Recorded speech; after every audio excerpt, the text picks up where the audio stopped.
How's everybody doing? What are we doing? Yeah, no, it's been a crazy week.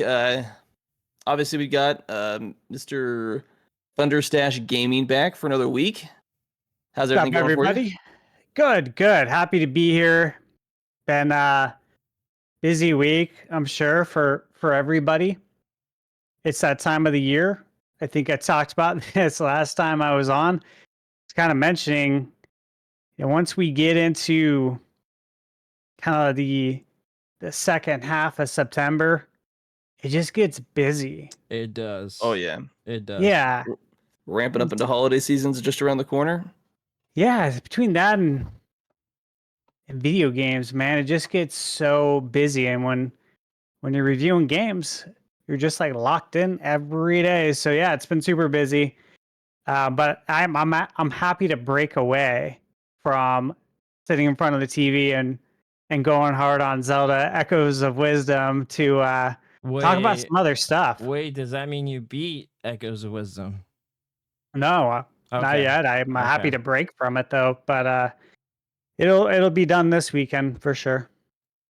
You say that is this probably gonna be the first weekend I'll actually get a chance since because I bought it when it came out, but I haven't had a chance to play it. Daggone, I was hoping you would at least play it because I wanted to do like a spoiler-free, like just thoughts on the game. Daggone it, Mark. I mean, I still share your thoughts. You're not gonna completely spoil it for me because there's a lot to look forward to. Yesterday we opted to not talk about it essentially on the Nintendo Byte podcast because everybody hadn't finished it. But I just kind of wanted to briefly talk about my thoughts on it. But I don't want to like No, you two should definitely talk about it. You can still talk about being spoiler free. I mean, I still technically haven't beaten Tears of the Kingdom, even though I know how the game actually ends. So, well, I technically have, but I technically haven't because I'm going for 100%. So I'm still going through that game. So it never ends. Yeah. But it's never ending. But yes, episode 103. It's another week. It's been amazing. I know you kind of mentioned, hey, it's that time of year again. I was like completely blanking on that for a second. And funny enough, two things came through my mind. One, it's the most wonderful time of the year almost because Christmas songs are extremely catchy. And it's that time of the year because it's pumpkin spice latte time. I'm not a coffee drinker. I don't drink that, but I do know plenty of people that do.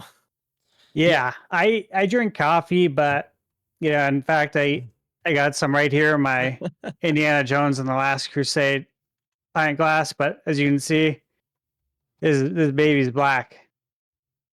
Coffee is nothing but black coffee always. I definitely have no problem with black coffee, especially as an adult. I'm just like, just let me get my intake. I also steer away from the sugar, any of the sugar content. I just no, it's a no for me anymore. So. Yeah, I don't want to drink a coffee and feel tired and lethargic after drinking it. And that's what will happen when you drink something like a pumpkin spice latte. Now, again, I know there's a market for it and people love it, and I get it.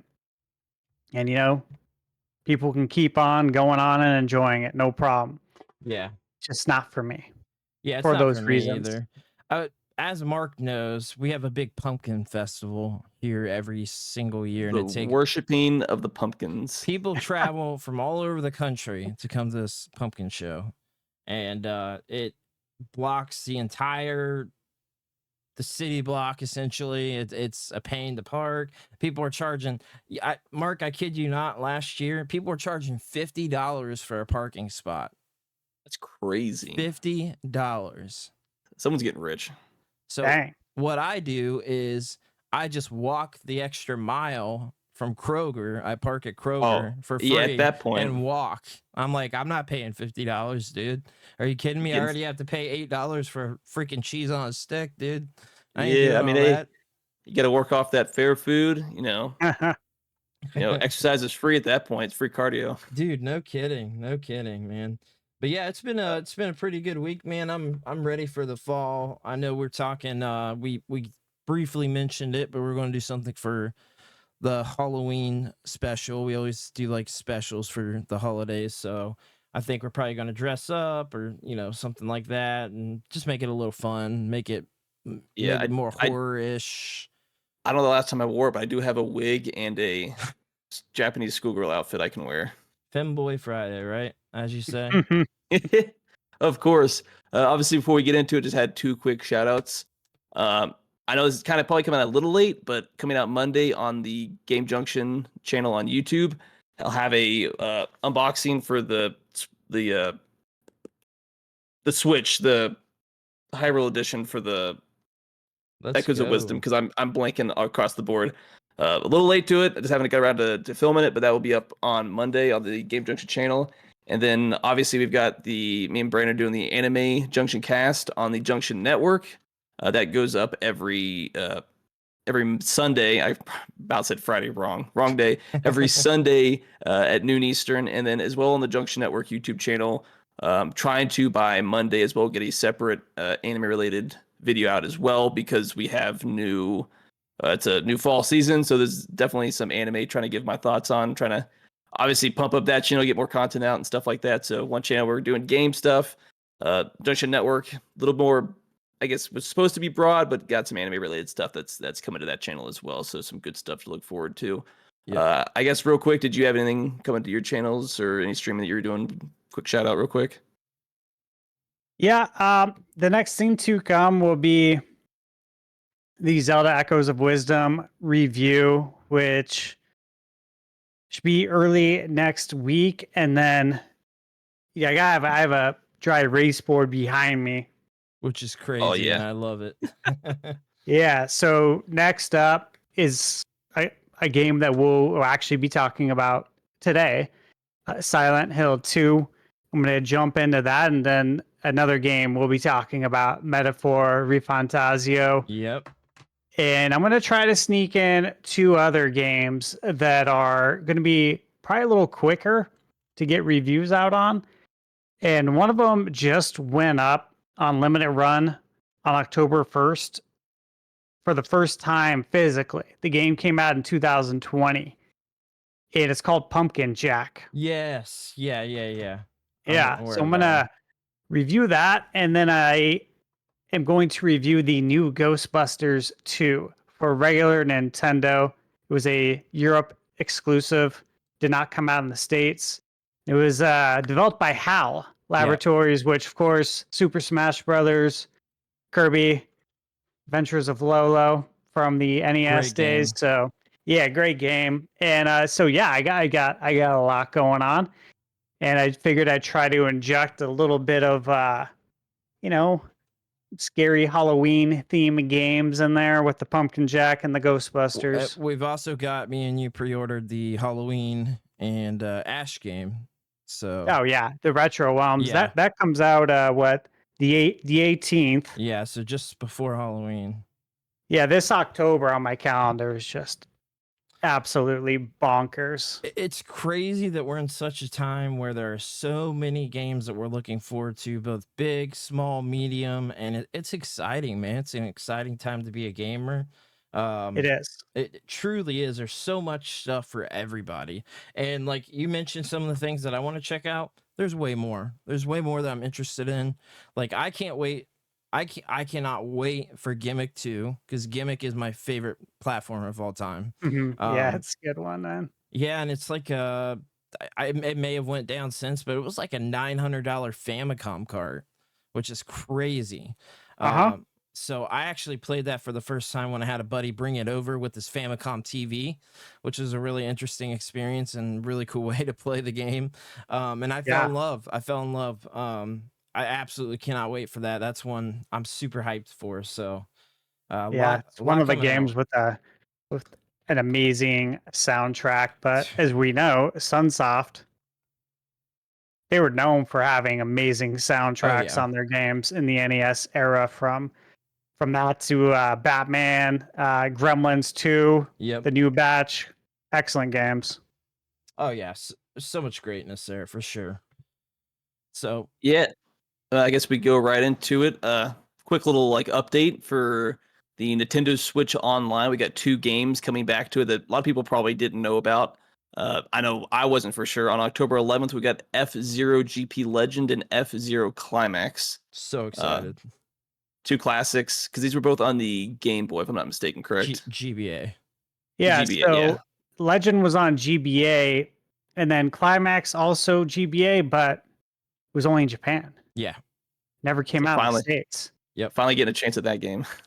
Yeah, which It's is a big deal. It's pretty awesome. And then on top of that, F-Zero 99, of course, is getting the 60 satellite view Satella games. Yeah. The Teleview, yeah, which is, Super again, rad. a lot. Yeah, so many people probably don't know about the satellite view or Teleview, but this was in Japan in the mid '90s where you could connect to the internet with your Super Nintendo Which is and crazy. play games. Like the Zelda game, the BS broadcast yeah. satellite Zelda that's right behind me. So, yeah, super cool.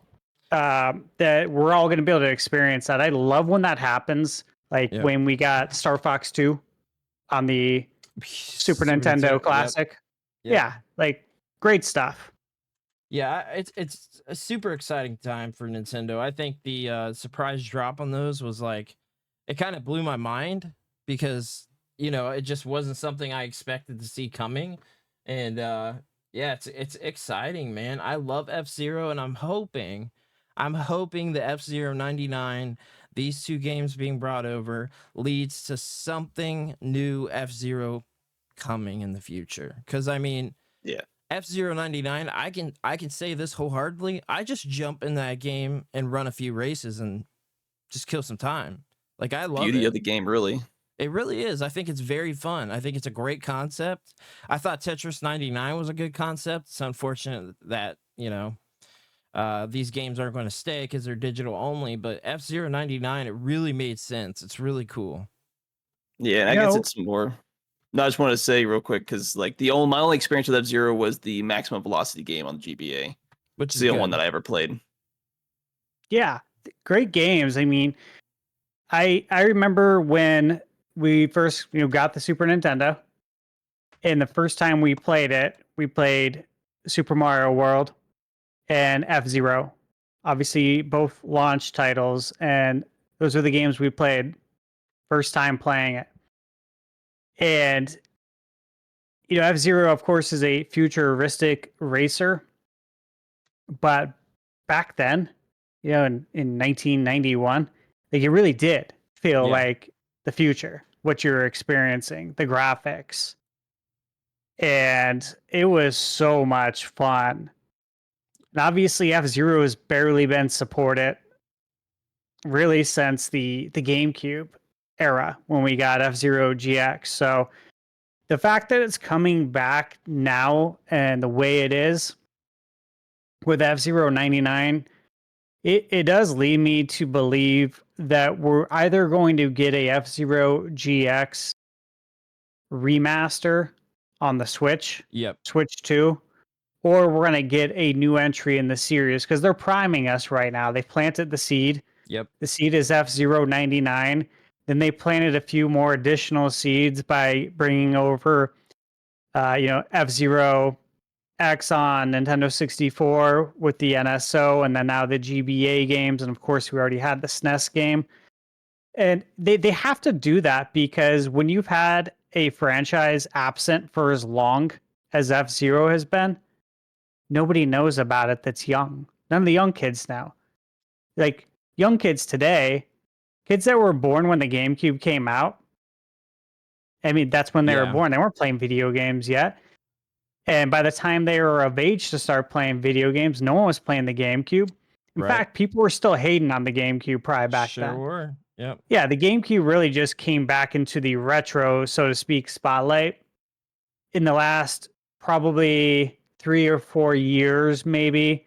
I think COVID kind of helped it out, and people realized that, oh yeah, this is, despite its looks, this is a great gaming machine. Yeah. And so you gotta think that GX came out in what, 2000, was it 3, 4? 2003 or 2004, yeah. Okay, so 20 years ago, and no one knows about it that's young. So you got to reintroduce it like this. And, I was thinking about it. I remember I was reading an article recently about how we're not going to get Horizon 3 until we get first the Horizon live service game. And it's like, what are Uh, you guys doing? Okay. And so I got Yeah. to think about it. And there's a reason I brought this up is because, you know, all these companies are still trying this live service bullshit yeah, that we don't want, and they're going to keep losing money. But then I thought about F-Zero 99, Tetris 99. I'm like, this is Nintendo's live service. These are their live service games. They're on NSO. They're created exclusively for NSO. yep. There's no microtransactions. There's no gotchas. There's no bullshit. It's just video games. This is their version, literally, of live service. It is. Yeah. This is the route they chose. And do you think it's better? I think it's obviously better. They're not Yeah. asking for money after every race, are they? Nope. Nope. Not that I know of. I think it works for these particular games. While they Exactly. are live service, it's different.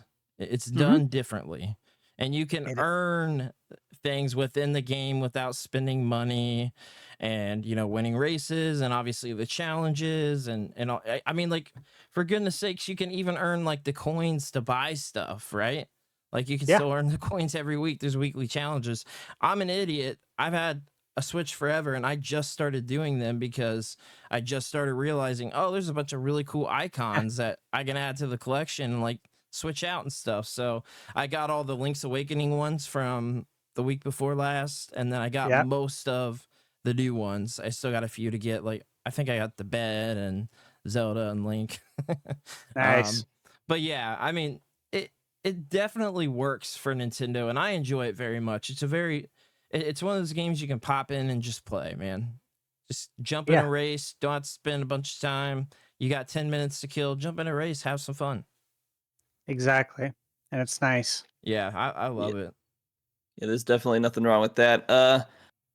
Outside of the years and probably continuing news of bad news for the game industry, there is a bright positive spot.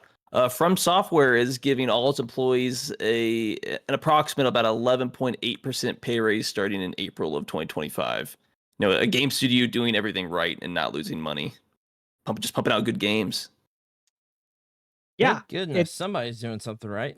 Yeah, because I guess the only price range that was highlighted was the fact that for recent graduates starting from Software, they get a salary around 260,000 yen a month, which is about $1,700 a month, going up to about $300,000, which is right around $2,000 a month for starting salaries.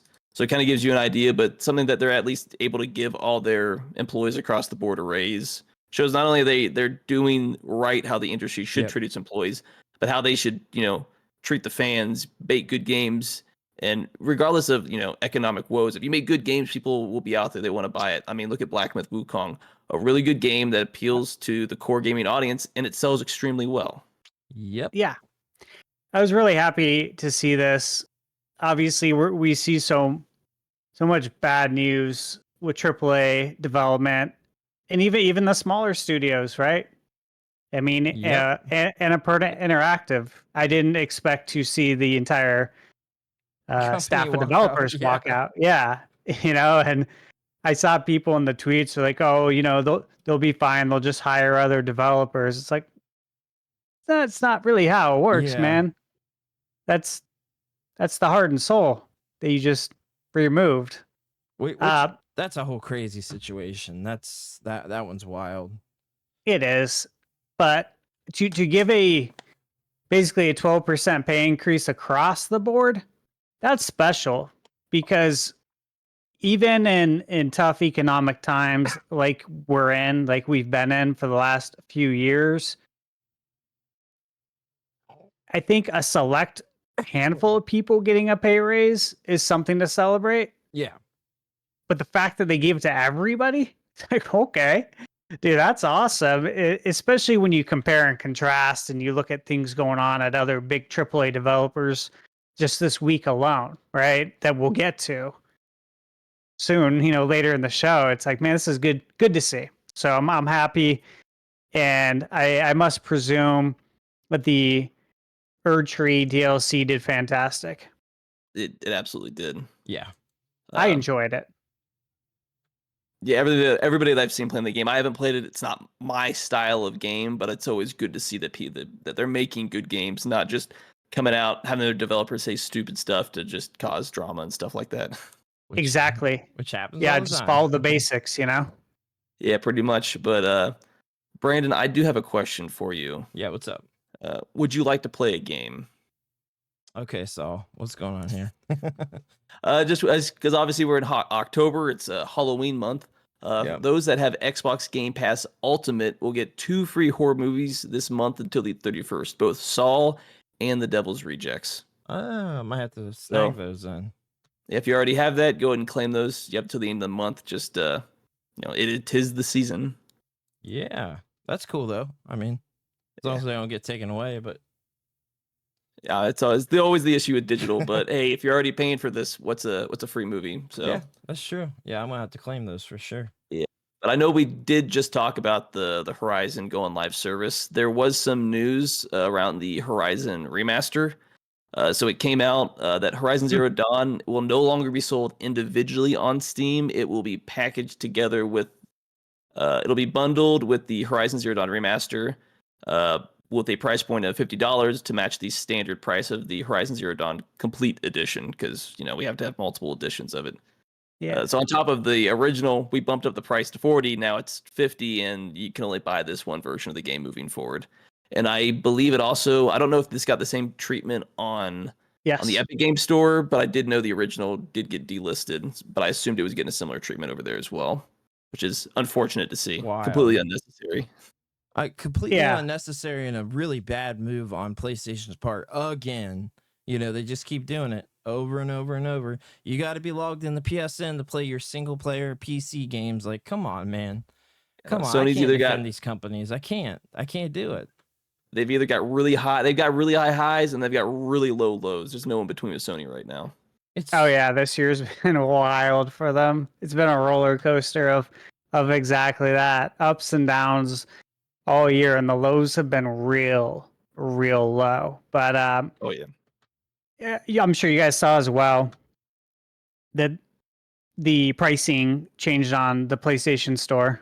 Yep. Of course, they increased the price, and a lot of people have made the case, like, hey, if you have a physical PlayStation 5, if you opt for the physical version, you can just go to a GameStop or get on eBay. Yep. You can buy the game for like $10 and then pay $10 more to get the upgrade. Now you got Horizon Complete Edition for $20. That's why definitely physical matters. I keep saying it. Physical that's matters. the workaround. So I know people are upset about it, right? And obviously Sony wants to make sure that there's no loopholes where they can, go on the PlayStation Store and buy the PS4 version for $10 and then pay the $10. I get that, right? But again, if the price point is a real sticking point for people, which again, it seems like it is in the comments, but half the time the people that are commenting don't even have any intentions of playing the game. They just want to complain to complain. Yep. But again, it's like, hey, if you really want to play this and you want to get a better deal, there's better deals out there. There always is. So just think outside the box for 2 seconds. 2 seconds. And go buy the game physically. Yeah, just a little extra work. Don't pay more money for a poor convenience that's just designed to sap money out of you for a game that didn't really need a remaster at the end of the day. But yeah, this is The Last of Us. Yeah, all over again. All over again. This is Until Dawn. All over again. Until Dawn came out today, the remake. And again, we don't need it. Okay. It's still playable on your PS5. Yeah, there's really, like, I get that you're going to take advantage of the DualSense in that it's going to have some minor graphical upgrades and the frame rate may or may not in some cases. be improved Yeah. because they I almost feel like even if they can improve the frame rate on some of these games, they may not. Like even if Yeah. they can on PS5, they may not. They may Sure. say, "Oh, we can do it on PS5 Pro though. Pro we can get you 60 frames." Even if they could get you 60 on PS5, that's another incentive for you to spend more money. Yep. Yeah. And look, Horizon, I played it, beat it, I got the platinum on it, and I did play all the DLC, and the DLC was really good. And I did on the Forbidden West as well. They're Yeah. excellent games, but I played Horizon Zero Dawn a few years ago. I think maybe 3 or 4 years ago on my PS5, and it was great. Yeah. No Yeah. issues with it. Nothing wrong. I ran at 60. So I don't know what more you can do, but hey, for $10, I'll probably check it out because $10 is the right price. That's the thing. To Yeah, me, for $10 is the right price for an upgrade. Yeah, which is all it should have been. There's no way they did an extra $50 worth of work, like essentially a new coat of paint, an upgrade, more or Yeah. less. Yeah, like if you're buying this though for the first time, if you never played this game, okay, and you got a PS5 and you're interested in playing it, I actually think the $50 price tag is a really good value for the amount of hours and the Yep. quality of the game that you're getting with all the DLC.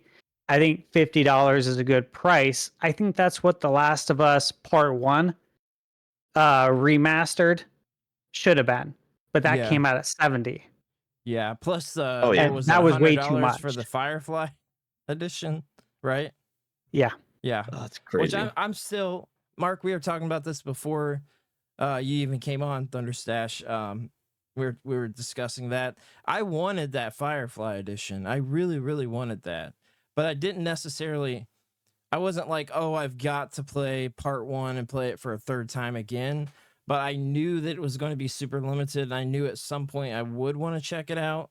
And it's just kind of neat, but couldn't get it. So there's no reason Sony couldn't have printed more copies of the Firefly edition and not made it so limited. But this is what Sony does. Dude. So Well, hey, right behind me too.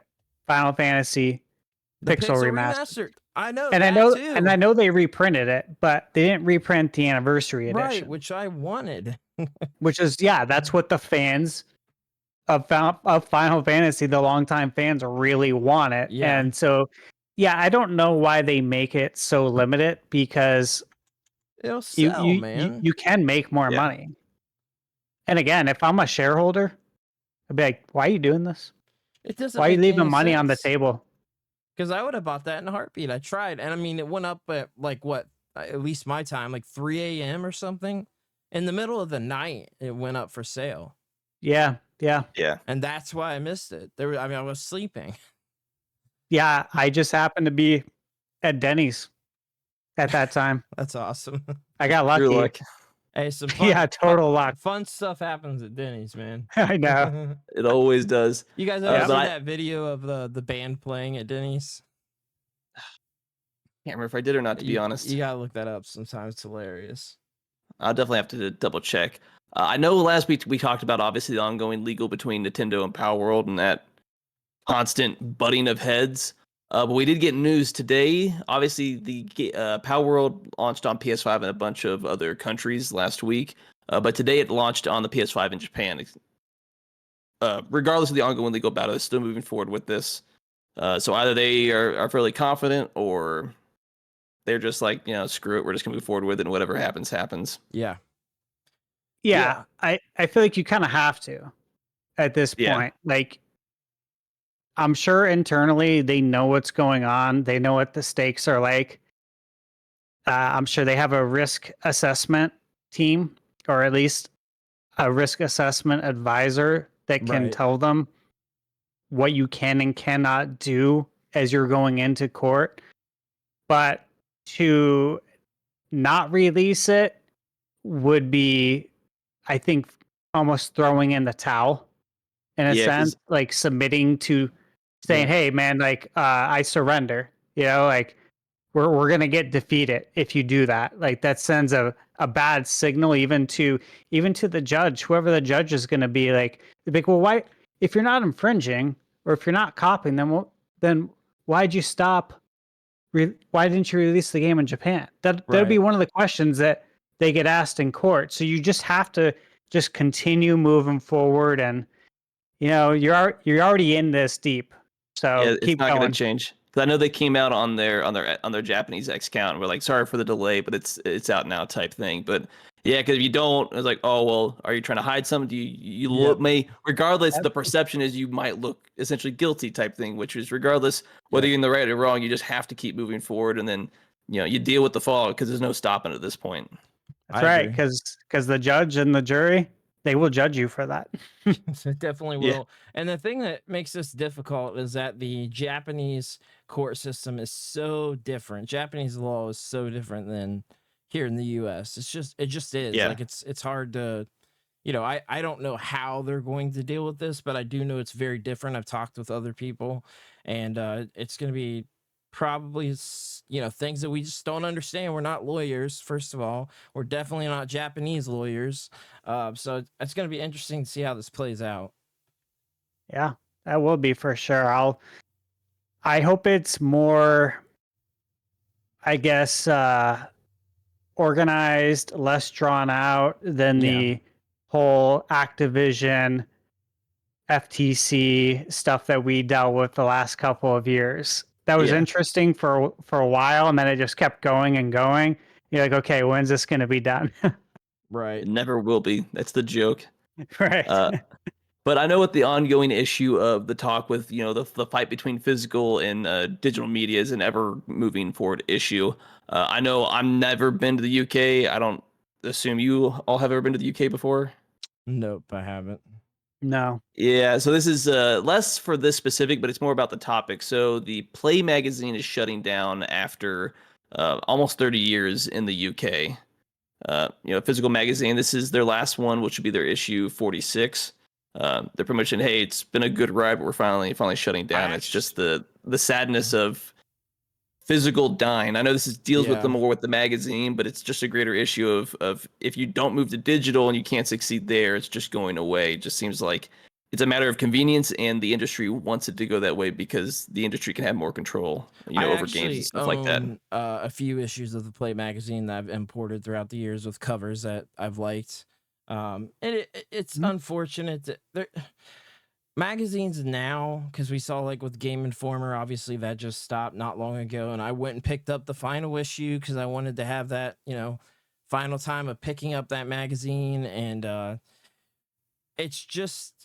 it's a part of history, something that I cared about very deeply back in the day. I mean, I read Nintendo Power from front to cover multiple times when they came out. I had a subscription from the year 2000 until the very last issue. I never missed an issue. So I love that magazine, and I loved the PlayStation Underground magazine, and I loved, the Xbox magazine. Like they were, they were awesome at the time, but it's almost like it's by the time that comes out, all that news is way, way old, that they're sharing. With how fast everything moves in the digital age now. Stuff is old in 30 minutes. Like, as crazy as that sounds, it really is. So, yeah. We're in the information era, right? And Play magazine, I will just say that I have bought plenty of issues of it. I don't know about you guys, but Play magazine was always at Barnes and Noble. Yeah. And where I managed in restaurants for 10 years at Islands, Play magazine was at that Barnes and Noble. It was in the same shopping area, right? And so I would go over there and maybe hang out on breaks or something. I actually go check the video game magazines, regularly. And yeah, so I've read Play plenty of times, and yeah, I didn't realize it's been going on for 30 years, but it makes sense if I actually think about when I was in the restaurant biz. And yeah, it was a long time ago, and it is a really good magazine. I grew up as well, getting had a EGM, subscription to EGM. Game Yep. Pro. Yep. Game Pro. Tips and Tricks Yep. was a good one. I still have And some of the VHS tapes that they put out. oh yeah, and of course I had Nintendo Power. Yeah. For a very long time. I have in my barcade. I have about at least 10 Nintendo Powers framed in Oh, that's awesome, in a man. magazine frame. That's really cool. Yeah, and Did you have a I picked out my favorite person- covers. Did you have somebody do that, or did you do it yourself? Because I know a guy that I did it does myself. Oh, okay. All right. Yeah, you know, in the words of George McFly, if you put your mind to it, you can accomplish anything. Yeah, I know a guy that, and he sells them a lot. Like, he does very well. He takes the posters that were in Nintendo Power and frames those, and he'll make like a custom frame that fits the poster to make it look like Mhm. it's part of the poster. It's really cool stuff. Yeah, Yeah. it's nice. Yeah, obviously they had so many iconic covers too with Nintendo Power, but Oh yeah. same thing. I read those front to back, but again, yeah. By the time you get it, the news is best case scenario about 6 weeks old by the time it actually hits shelves. Yeah. And I do think there's still a market for magazines, but it cannot be current news. I think there is a market for retro gaming, and I know there are like Yeah, I still probably get a couple retro I get gaming one every magazines. month. Yeah. Yeah. So there's a market for the nostalgia aspect. Like if a company were to try and look at like EGM, Game Pro, Nintendo Power and be like, all right, what are the best things that these guys did? Let's make it into a monthly magazine. It's all retro, it's all old school, and it'll bring people back. It'll be like, stepping into a time machine. I Yeah. think that could be successful, but someone's going to have to take that risk if they want to do it. Yeah, and then I don't know if you've heard the news. I forgot to put this in the notes, but an extremely rare W out of the state of actually California. They just signed a law into effect that'll go into effect sometime in 2025 that says you have to let your customers know if they're not actually buying the product, but they're buying a license for the product, and this can be revoked Yes. at any moment. It's not exactly what you want with digital games. It's a step in the right direction. But I also noticed a lot of talk then moved to GOG as a Yeah. platform that's Which DRM I free and support. pretty much. I tell you Yeah, every time. Yeah, I prefer Steam, but Steam operates the same way that everybody else operates pretty much, where it's DRM. The license can be revoked and stuff like that. But they came out and said, but their initial response was, if only there was a storefront that actually let your own games ... and stuff like that. And they followed up like, hey, we believe in actually letting you own your games. It's DRM free.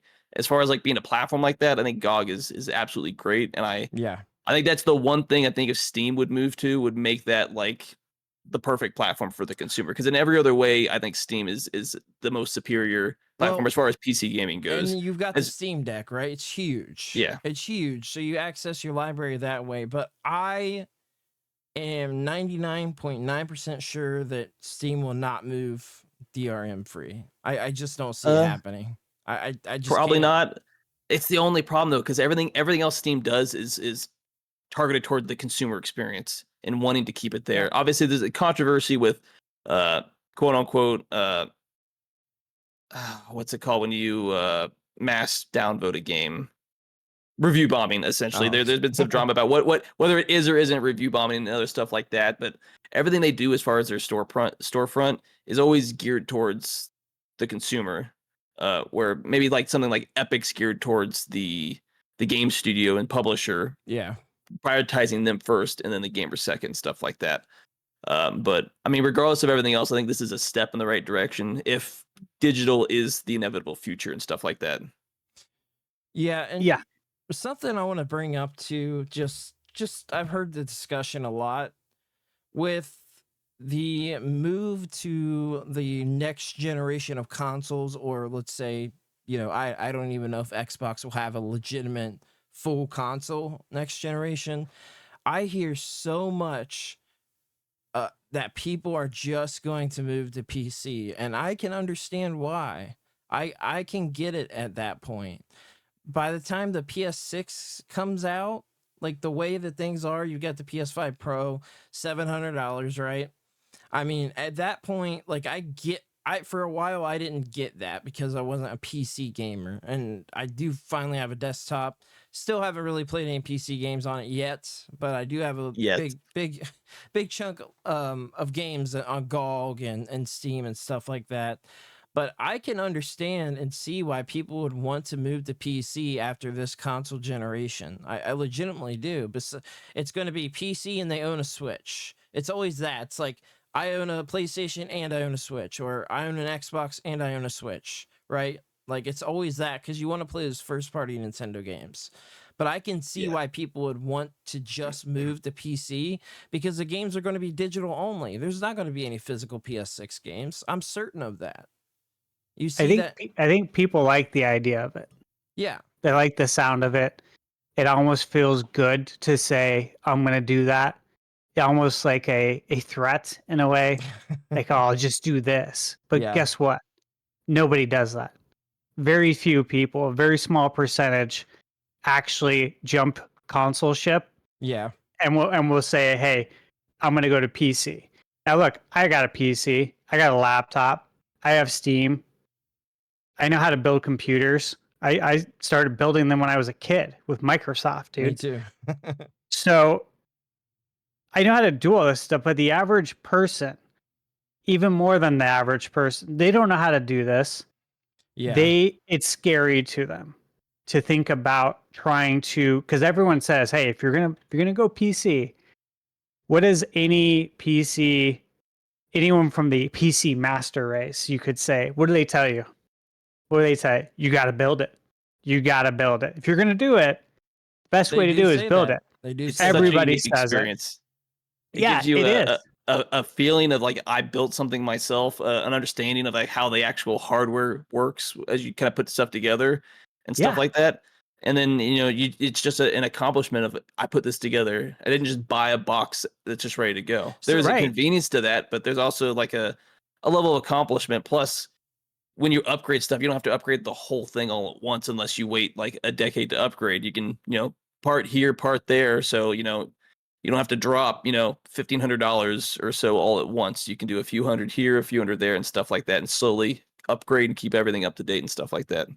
Personalize it as well. I bought Yeah. a pre-built PC, but Mark, as you know, I've already upgraded several parts on it. I've added extra RAM. I've changed the CPU. So I've done stuff. I'm going to get a new graphics card. So it was, I had not built a PC since I was a kid. So Windows 95, 98 era. So I hadn't messed Going with way back. going way back. XP, all that, Vista around that time. So it's been a while since I had built a PC, but I got this. I got a really good deal on this pre-built, and I knew I was going to upgrade from there. So I went with the 14th gen CPU, and I plan on upgrading the graphics card, but I added like overkill on RAM. Like I think, what is it, 98? Whatever, it was way too much RAM, but it comes in handy. It helps with podcasts. I don't have any issues. So, but I liked adding to it, and I learn along the way because things are different than they were back then, and I like to learn. So it's cool. Like, it was pre-built. The best part about that is the cables are all tied underneath, and it looks tidy and nice, and probably better than I can do. But I plan on doing stuff to it, and I plan on divulging more into PC gaming myself. I'm a console guy at heart, but it makes sense. I mean, when I buy a digital game or buy a physical game, like, here's the thing. Here's why I only have 4 Series X games physically, because if it says Smart Cloud on it, that means all it is a key on a disc. There's no point in owning it. You might as well buy it digital. 0. So that's why I own 4, because they don't have that. So it's really frustrating because I like Xbox. I like all the consoles. I would love to continue to collect for the Series X, but it's like, I'm not going to buy the Smart Cloud games. I'm not going to buy a key on a disc. At that point, I will just get the digital. It's stupid. So that's how I feel. I agree with you completely there. And I think going the PC route is great. Again, I do it. You do it. Yeah. Mark, you do it. You have a PC. Yeah. It's just most people, the majority are not going to do it. They don't want to go into a BIOS Right. menu. They think that if they press something, they're going to screw it up, and there goes their investment. People have a lot of fear there, right? And so I don't see a transition happening like that. However, yeah, I think it would be of great value, especially when you're talking about the PS5 Pro. And everyone says it's $700. It's not. Okay, it's truly more. it's truly $850 out the door. Let's not Hold on, kid I'm gonna grab yourself. something. Taxes and the stand is $850. Here in Arizona, it's like $855 with tax. So that's what Yeah. it really cost. And that's not with anything extra. You don't get two No. controllers, you get one. Doesn't have a packing game outside of Astro's Playroom, which is obviously comes on all the PlayStations. So But I think it's got a higher upfront cost, but you get, I think, better overall. You can do more than just gaming with a computer. There's a lot of other stuff that you can do with a PC. sure. The games just generally run better because, maybe at the low end you're not seeing the difference, but at a mid to upper grade level, if you're going all digital anyways, games can run better. The ability to mod games and stuff like that, as well as if you think long term, just in the cost of your games alone, you can save money because big one is like Steam with Steam sales. You wait a few years, you get a game that came out for $70, and now you got it on sale for like $10 and stuff like that. Which So, happens all the time on Oh, yeah. Steam. But I think the biggest thing with people and playing PC games is they don't know what they need. They don't know what getting this graphic card means and how it translates and how long is it going to last for and how will the game run? What do I need to do to optimize? There's too many questions for people that just want to be able to buy a console, buy a game, and know that it's going to run exactly how it's supposed to run. And that's what Yeah. the majority want. There's Yeah. a small convenience. percentage of adventurers like us that are willing to go down the PC route and do both. It's just a small percentage of people ultimately, but I think it's a great deal. Yeah, and I mean, I've said it so many times. I love all the companies. I want all of them to do well because competition is good. I don't want to see Xbox disappear. And as much as I might, I don't know why, but potentially get made fun of for getting PS5 Pro, I am getting it for the channel. I do legitimately want to check it out for the channel. So I bought this way ahead of time in case the disc drive was out everywhere, which it started to go out. Like you couldn't get it anywhere there for a minute. Yeah. And what's crazy is I wanted to bring up is that the PS5 Pro, you can still pre-order it right now. Pre-orders did not sell out. They did not sell out. People thought they were going to be gone like that. So people were buying them up, putting them on eBay, and they're not selling because it's still available. So, did you get anything, by the way? No, I didn't. No, I'm going to wait for the GameStop one. But I am going to get it. I'm just going to wait for the GameStop. So you're going to get the GameStop digital, obviously. Yeah, because they're only getting the digital. Yeah, I got really upset that I couldn't get any of the 30th anniversary stuff. Well, it's 12,300. I know. I tried. I waited an hour and a half before. I was ready to go, and as soon as I got in there, it was an hour queue, and I waited the whole hour, and they were gone. So when the queue opened, I got in and it said 7 minutes for me. Wow. To get in, and I came very close. I was able to get a 30th anniversary. What was it? The DualSense Edge. Oh yeah, I was interested in that too. That sold out.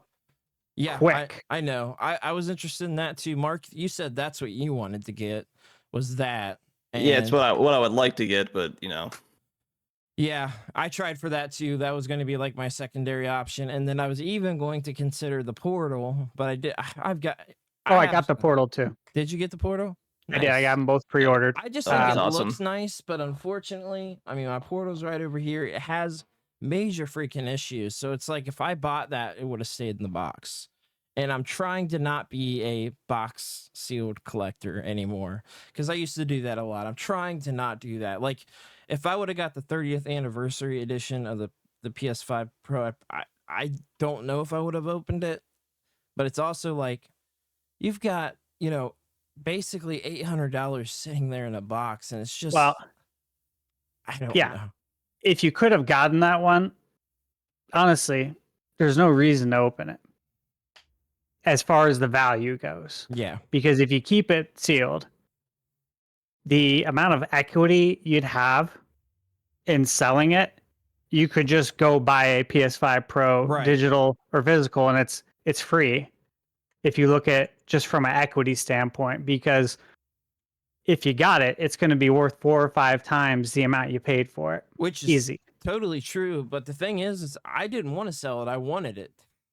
Yeah, it's tough because Want to it's use. pretty badass. Yeah. Yeah, and completely. I think at the end of the day, I probably would have opened it. And I know for a lot of people that'd be sacrilege, but I'm legitimately trying to not be that sealed collector anymore because I used to be so bad that I would buy all these limited run games and never open them and then buy them digital too. And I'm like, what am I doing with my life? Like, why am I just like, there's nothing wrong with it if you can do it, but it's just like, why am Yeah. I doing this? For me, it doesn't make sense.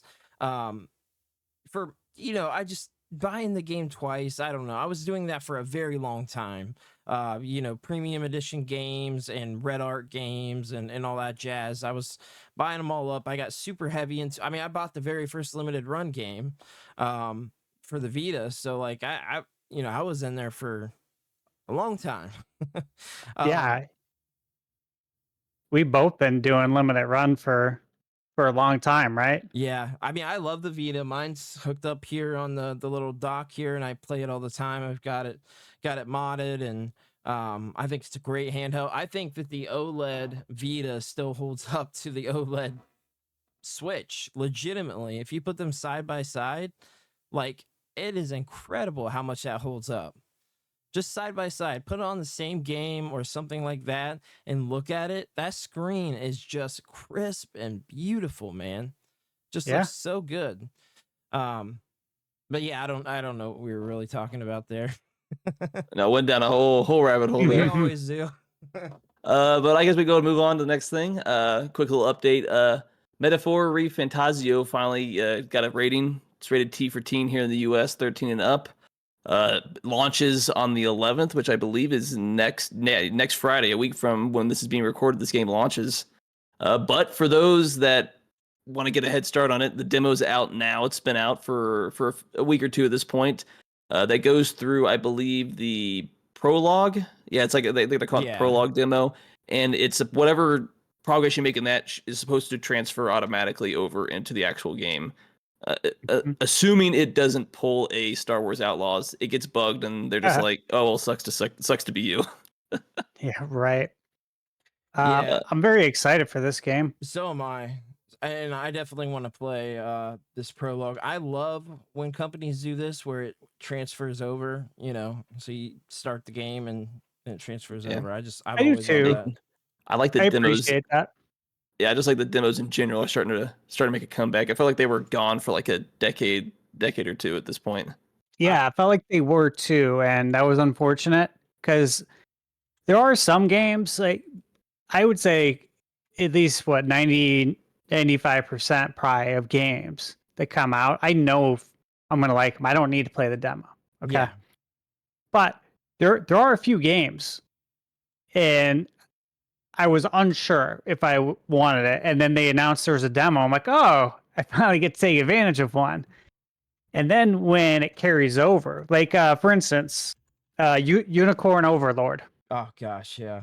So I historically have not played much in the strategy RPG genre. And I was like, this game looks unique. It looks like it could be really good. I want to give it a chance. Maybe I'll wait for it to go on sale or something. Yeah. And then I'll pick it up on Black Friday. Then they announced there's going to be a demo. I'm like, okay, and I'm in the midst of playing Final Fantasy VII Rebirth, so I'm like in my own world there. But I took a day out before the game came out. So probably about a week before Unicorn Overlord came out, I tried out the demo, and I was like, this game is so good. And so I ended up pre-ordering it. And so there you go, like that's why you should have demos. I agree. Especially if you know that people are interested, but they might be on the fence a little bit. Yeah. Throw a demo out there if you're confident in your product. And so, real happy about that. And I don't know if you guys know, but Metaphor Fantasio was reviewed by Famitsu earlier this week. So they're the only publication to have a review out. And they gave it a 37 out of 40, which is the same score they gave to Persona 5 Wow. Royale. And they said the game is over 80 hours long. And obviously, they had nothing but great things to say about it. And so, yeah, I am super excited because I saw a few impressions maybe 3 weeks, 4 weeks ago. Back when the impressions embargo lifted Yeah. for all the content creators, and people were hyped about it. Like they were raving over it. And low key, beginning of the year, even towards the end of last year when I knew it was coming out this year, I said, I feel like this game could be like possibly game of the year material, Yeah. at least in the discussion. I feel like it has the pedigree for it. I think so So too. very interested to see. Yeah, I'm very excited about it. I know Mark, you're excited about it. I think it's probably going to be one of those games where shoot, we might be able to do a joint video on it and talk about it because I know we're definitely both very excited to check it out. So I think it's going to be an awesome game. I'm super excited. Oh, definitely. I know Thunderstash over here shared something from Taki Udon about the stock brightness versus the Super 5 OLED. What do you know what's going on with that? Oh yeah, I briefly talked about this on the 10 Byte podcast, but go ahead and take it away. Yeah, so this is really interesting. A company is essentially offering a OLED mod Yep. for your Switch Lite. And so far, based on the feedback of it, it sounds like there may be a future mod in the works to mod your stock Switch OLED. And you might say, well, why would I do that? Why would I mod my OLED Switch to put in another OLED? But they've done side-by-side comparisons of the modded OLED versus the stock OLED, and it's not hard to see the difference. Right. And you guys know how good the OLED Switch looks. Beautiful. Yeah. Yeah, so I saw the side-by-side. I'm like, okay, yeah, like, interesting. This looks really, really good. So And so for anyone with like a Switch Lite, if that's your only Switch and you would be interested in possibly upgrading your screen, it's pretty affordable actually. I ordered one for the Switch Lite. Oh, cool. I can't wait to see your thoughts on it because it looks beautiful. Yeah, I'm really excited about it. I briefly brought it up, but I didn't think anybody on the 10 Byte podcast cared too much about that, so I just kind of passed over it. But I'm really excited. I love mods. I was actually going to ask you, Me too. you're into mods then for Mhm, consoles? yeah. Okay, cool. So I might be able to hook you up with a company that's doing a new GameCube mod. If you're interested in doing that, I can get you hooked Yeah. up on that because I've got. Totally. Actually, I can show you it. I haven't put it Yeah, in yet. I love mods. I've got a modded GameCube already, so I need to get a new GameCube to do this mod. But it's called the Flippy Drive. Oh, cool. Yeah, Okay. so it's a solderless mod, super easy. Ooh, Anybody can nice. do it, so no soldering. And it basically does the same thing that the Peekaboo does. However, it has Okay. its own like customizable menu for the games, and they're also adding an Ethernet adapter to it because obviously I've got one for my GameCube, but obviously they're very Yeah. expensive, right? The broadband Yeah, the adapter. Yeah, broadband adapters are very I expensive. got So mine. yeah, me too. I still play Fantasy Star on it. But they're Hmm. going to offer an attachment for that that's going to be cheaper for people because this flippy drive's like $20 or something. It's like super cheap, What? like really cheap. Yeah, it's very, very cheap. So it's definitely a cool mod, and I definitely want to shout it out because they're putting a lot of work into it and they're consistently trying to improve things. Like they've got future plans for it too. So if you've got that in your GameCube, they've firmware updates, things that they're planning to do, they're going Oh, to add perfect. on to it. So it's not like the Peekaboo is kind of just the Peekaboo and it stays there, right? Like you don't really do anything else with it. Yeah. And it works perfect. I got the full library on there. It's great. But this one, they're adding more stuff. So it's really, really cool. And they're adding the capability. I don't know how it works exactly, but basically to use Bluetooth controllers. So you don't have to have like a Blue Retro mod like the I don't know if you know the company Blue Retro, but they make Hmm. like the stick. Yeah, so you don't have to have that. You Yeah, can I got it on my PS1 yeah. Classic. Yeah, I do too. Yeah. And so there's definitely a lot of potential there for that, but yeah, I'm excited to check out that Super OLED. I think that's going to be pretty cool. Make better use of the Switch Lite and more reason to use it cuz I play in handheld a lot. But the Switch OLED is just so hard to beat. So it's like I can't go it's hard to go back. You know what I mean? It's hard. No, it is. Oh yeah. There's no reason to go back. Yeah, and it's gonna be cool to see for sure. I'd love to see somebody do it in their Zelda Switch. I think that would look really cool. Somebody that's Oh, gonna open it up, do that. he did uh on his Twitter. Oh, did he? I'll have to look that Yeah, up. within the last like day or two. So yeah, you have to check it out. Um and then I would be interested when you get yours if you do a side by side with your OLED Switch Yeah, and the Switch Lite, because I have a feeling from just from what I can see on his Twitter that his Super OLED 5 whatever, yeah. that screen quality is better than the It current looks OLED. really good. I know it looks really, really freaking awesome. I think it's But so yeah, cool. I'd like to hear from you and Yeah. see what you truly think about it. Yeah, definitely. And then I'll try to hook you up with the guys for the flippy drive because you might enjoy that as well. I think you'd like that. I gotta find I another think so. GameCube though, because I don't wanna mess with the one I've already got fully set up. I've got all the games on there. It's soldered. I just want to get a different one. This is solderless. It's removable. Um and I love GameCube, so why not have a second GameCube anyway? Yeah, so it's Yeah. just a soft mod, right? No, it's it's hard to Like, explain. is it a software mod? So here it is. Okay. But it's got its own customizable menu that you can use, but it also uses Swiss, so you can go back and forth. Um, and there's just a lot like they're planning to do. You can follow them on Twitter. Like the stuff they're doing is really, really cool. I'm so excited to see what continues to develop from this. So Called Flippy Drive? Flippy Drive, yep. Yep. Okay, cool. Yeah, and I'll Thanks. get in touch with the guy that sent it out to me, and I'll see if I can get one sent out to you as well. Thanks, man. Yep. That would be dope.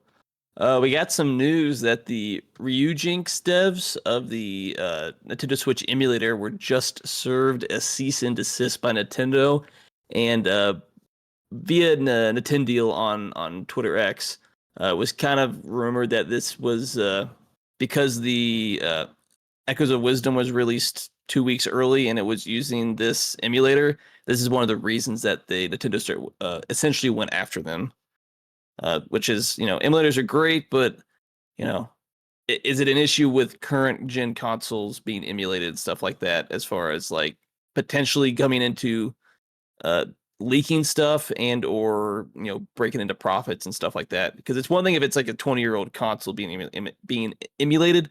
Obviously, Nintendo's going to be Nintendo with their lawyers, but it seems like less people don't care about old games, old consoles. Really, the only way to keep old stuff alive and relevant. But for new stuff, it definitely creeps into a morally bad legal area and stuff like that.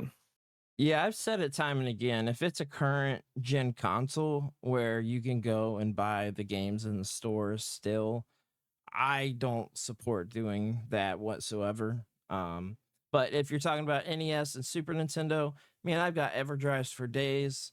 I think that's fine. If there's ways, some of these games, there's no other ways to play them, right?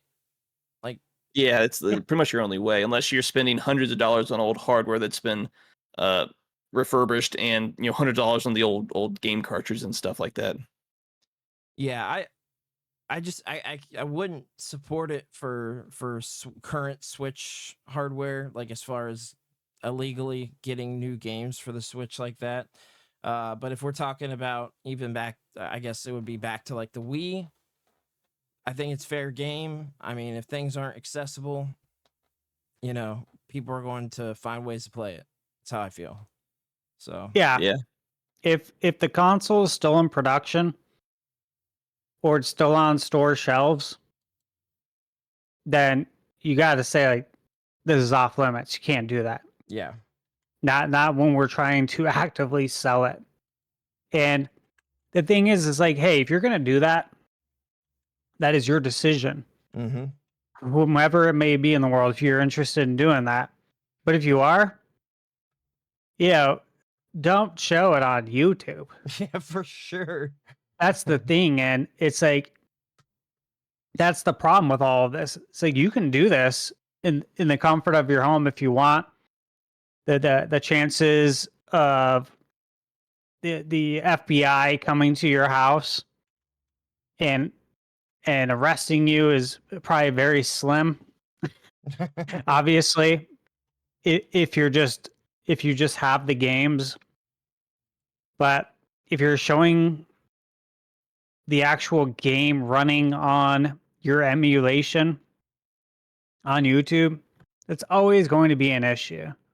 This is basic stuff. We know this. I think what a lot of people were wondering earlier this week when this information first came out was the story was that Nintendo went out to his house. Yeah. Their lawyers in Brazil. That's where he lives.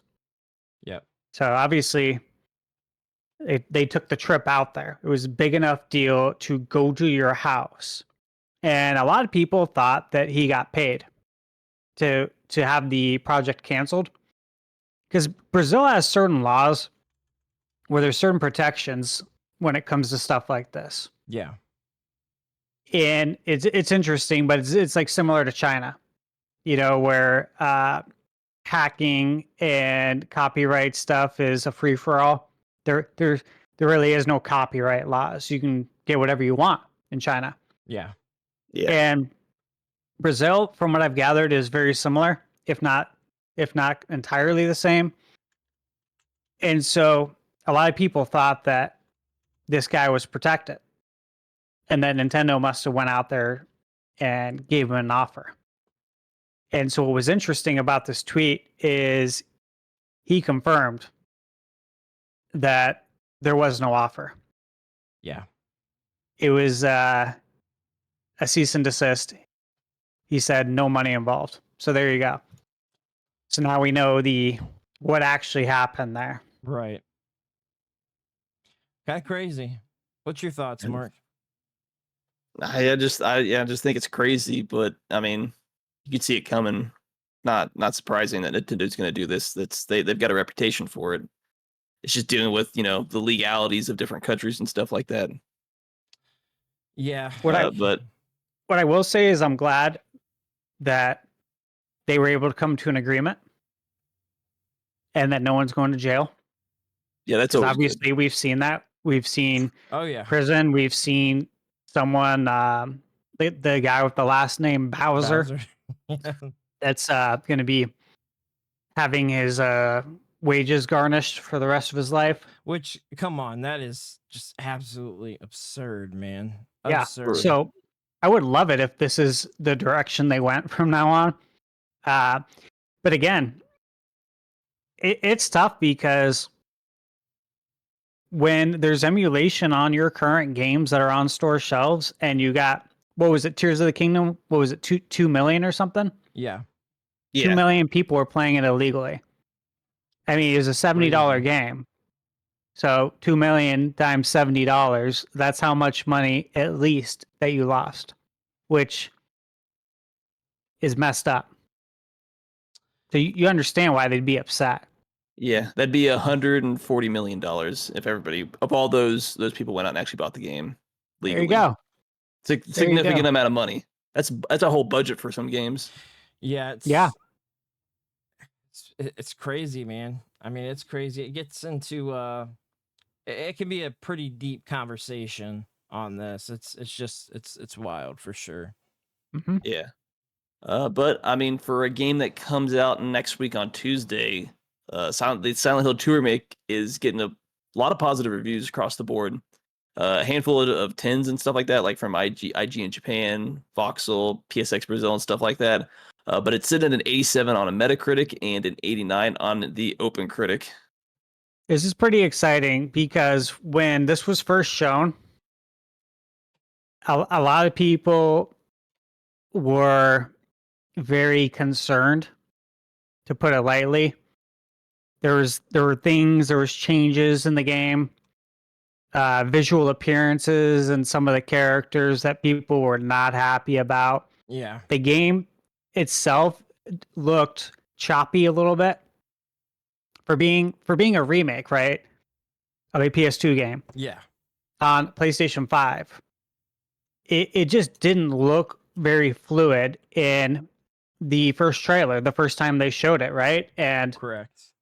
So people were upset because for a lot of people, this is the greatest horror game of all time for a lot of people. Yeah. And so that was concerning because it's like, come on, Konami, like, come on, dude. You know, get it together. Remember who you were. Right? Yep. Like, you guys knocked it out of the park for decades. What's going on? And so that was concerning. And then it was the developers' blooper team, right? Yep. And so again, a lot of people are like, they've messed up some stuff. Like, blooper team hasn't done great on some things. That's the general consensus. So there was a lot of concern overall. And seeing these reviews, and obviously this isn't all the reviews. I watched a review this morning, and I didn't even know the embargo was today. I just got on YouTube, kind of checking around for any new news. Maybe oh, look at this, guys! Look at this. It says Donald J. Trump is calling me right now. Does it really? It says voicemail now, but now it does. Yeah, man. getting spam that's pretty called. funny. Oh man, he's about to talk to him and everything. Right? Breaking live. But I was checking for like some Switch 2 news, see if there's anything going on, and I watched it. And you guys ever watched reviews on Gaming Bolt? Yes. Yeah. Many Yeah. times. They gave it a 10 out of 10. So that's not even on here. That's one of the publications that gave it a perfect 10. And I've been watching their stuff for a while, and I respect their scores. Yeah. And so to see a 10, I'm like, oh shit, wow, impressive. And then I saw more 10s, and so this is pretty cool. It's good to see. Yeah. Oh, it definitely is. I mean, I would definitely say when they first showed off Silent Hill 2, I was so disappointed. I was just so disappointed. I'm like, are you kidding me? And the other problem was the game that they put out for free that was basically like a short demo. It was supposed to be PT basically. Was horrible. Yeah. It was horrible. It wasn't good. And I'm like, is this what we're getting now for this iconic franchise? Like, is this how you're representing this franchise. But now it does look like they definitely turned things around. I feel like maybe they must have showed some old footage. I don't know what it was. It looked terrible before, but I'm very hyped for the game. I love Silent Hill 2. I think a lot of people won't say this, but I think Silent Hill 2 for the PS2 still holds up the way that it is. I think it holds up. Um, and a lot of survival horror games are, hit or miss, tank controls and things like that. I Yeah. think some of the Resident Evils are a little hard to go back to. But yeah, I'm hyped for it, man. I'm ready. I hope it does scare me. I hope it brings back that fear and sort of tension that you got when playing Silent Hill 2, because that was kind of the thing, right? Like you didn't know what was going to happen anywhere that you went. So I'm pretty excited about it. I know, Mark, you're not really a horror game fan, right? No, but I mean, I'm glad people that are fans of these games are getting it and getting what they want, and it look like it's going to be a really good game. It's just, kind of like the Souls-like game. Horror is not a big genre that I'm into, unfortunately. So, I played this game when it came out, like when it first came out, and didn't touch it since. So crazy. I had to look it up. It came out September 25th, 2001. Wow. So I don't remember any of the details. I really don't. No, I So don't for either. me, I don't I get either. to basically revisit it like it's Yep. new, which is great. Yep. Yeah, I don't remember everything that happened either. And I mean, I played every Silent Hill down to the really crappy Vita game that basically wasn't a Silent Hill game. I played them all, and it's hit or miss. Like the HD collection was horrible. I don't know what they were thinking with that. That is an absolute piece of dog crap for PS3. Yeah. That was terrible. But yeah, I'm hoping for the best for this, man. I'm really excited for sure. And I did want to shout out a couple people here real quick. We've got Bishman, Ezekiel, Retro Lou over there on the TikTok saying, "What's up, brother?" We also got, look like there's a couple people on the Twitch. We got Mr. Coffee's in the house. He said, "Hey, I kind of like the Vita version." And he said, "Should have answered talking like Trump." Right. Yeah. Yeah. So I'm hoping for the best for that game for sure. Yeah, so we've got for those that are actually still into Halo Infinite, apparently 343 is bringing a third-person mode to that, which I guess some people like. Some people are like, I don't see the point in this. But if anybody's still actually out there playing that game, hey, you got third-person mode coming soon. Yeah, I thought that was interesting. It's interesting. That's about Yeah, it. it's That's interesting. the best. I was like, oh, that's interesting. I don't play the game anyways. This is not Yeah. gonna bring me to it. But for those that play the game and are interested in it, it's nice that they're getting it at the very least. Yeah, exactly. So we'll see how it is. I personally won't see how it is, but I'll see what other people have to say. Yeah. Yeah. I'm not gonna check it out either. Pretty much on the opposite end of the Silent Hill 2, Starfield's Shattered Space reviews from the critics are extremely mixed, sitting at a 57 on the Metacritic. Like they are not fans of it. Well, I wasn't a fan of the game. I was very disappointed by it.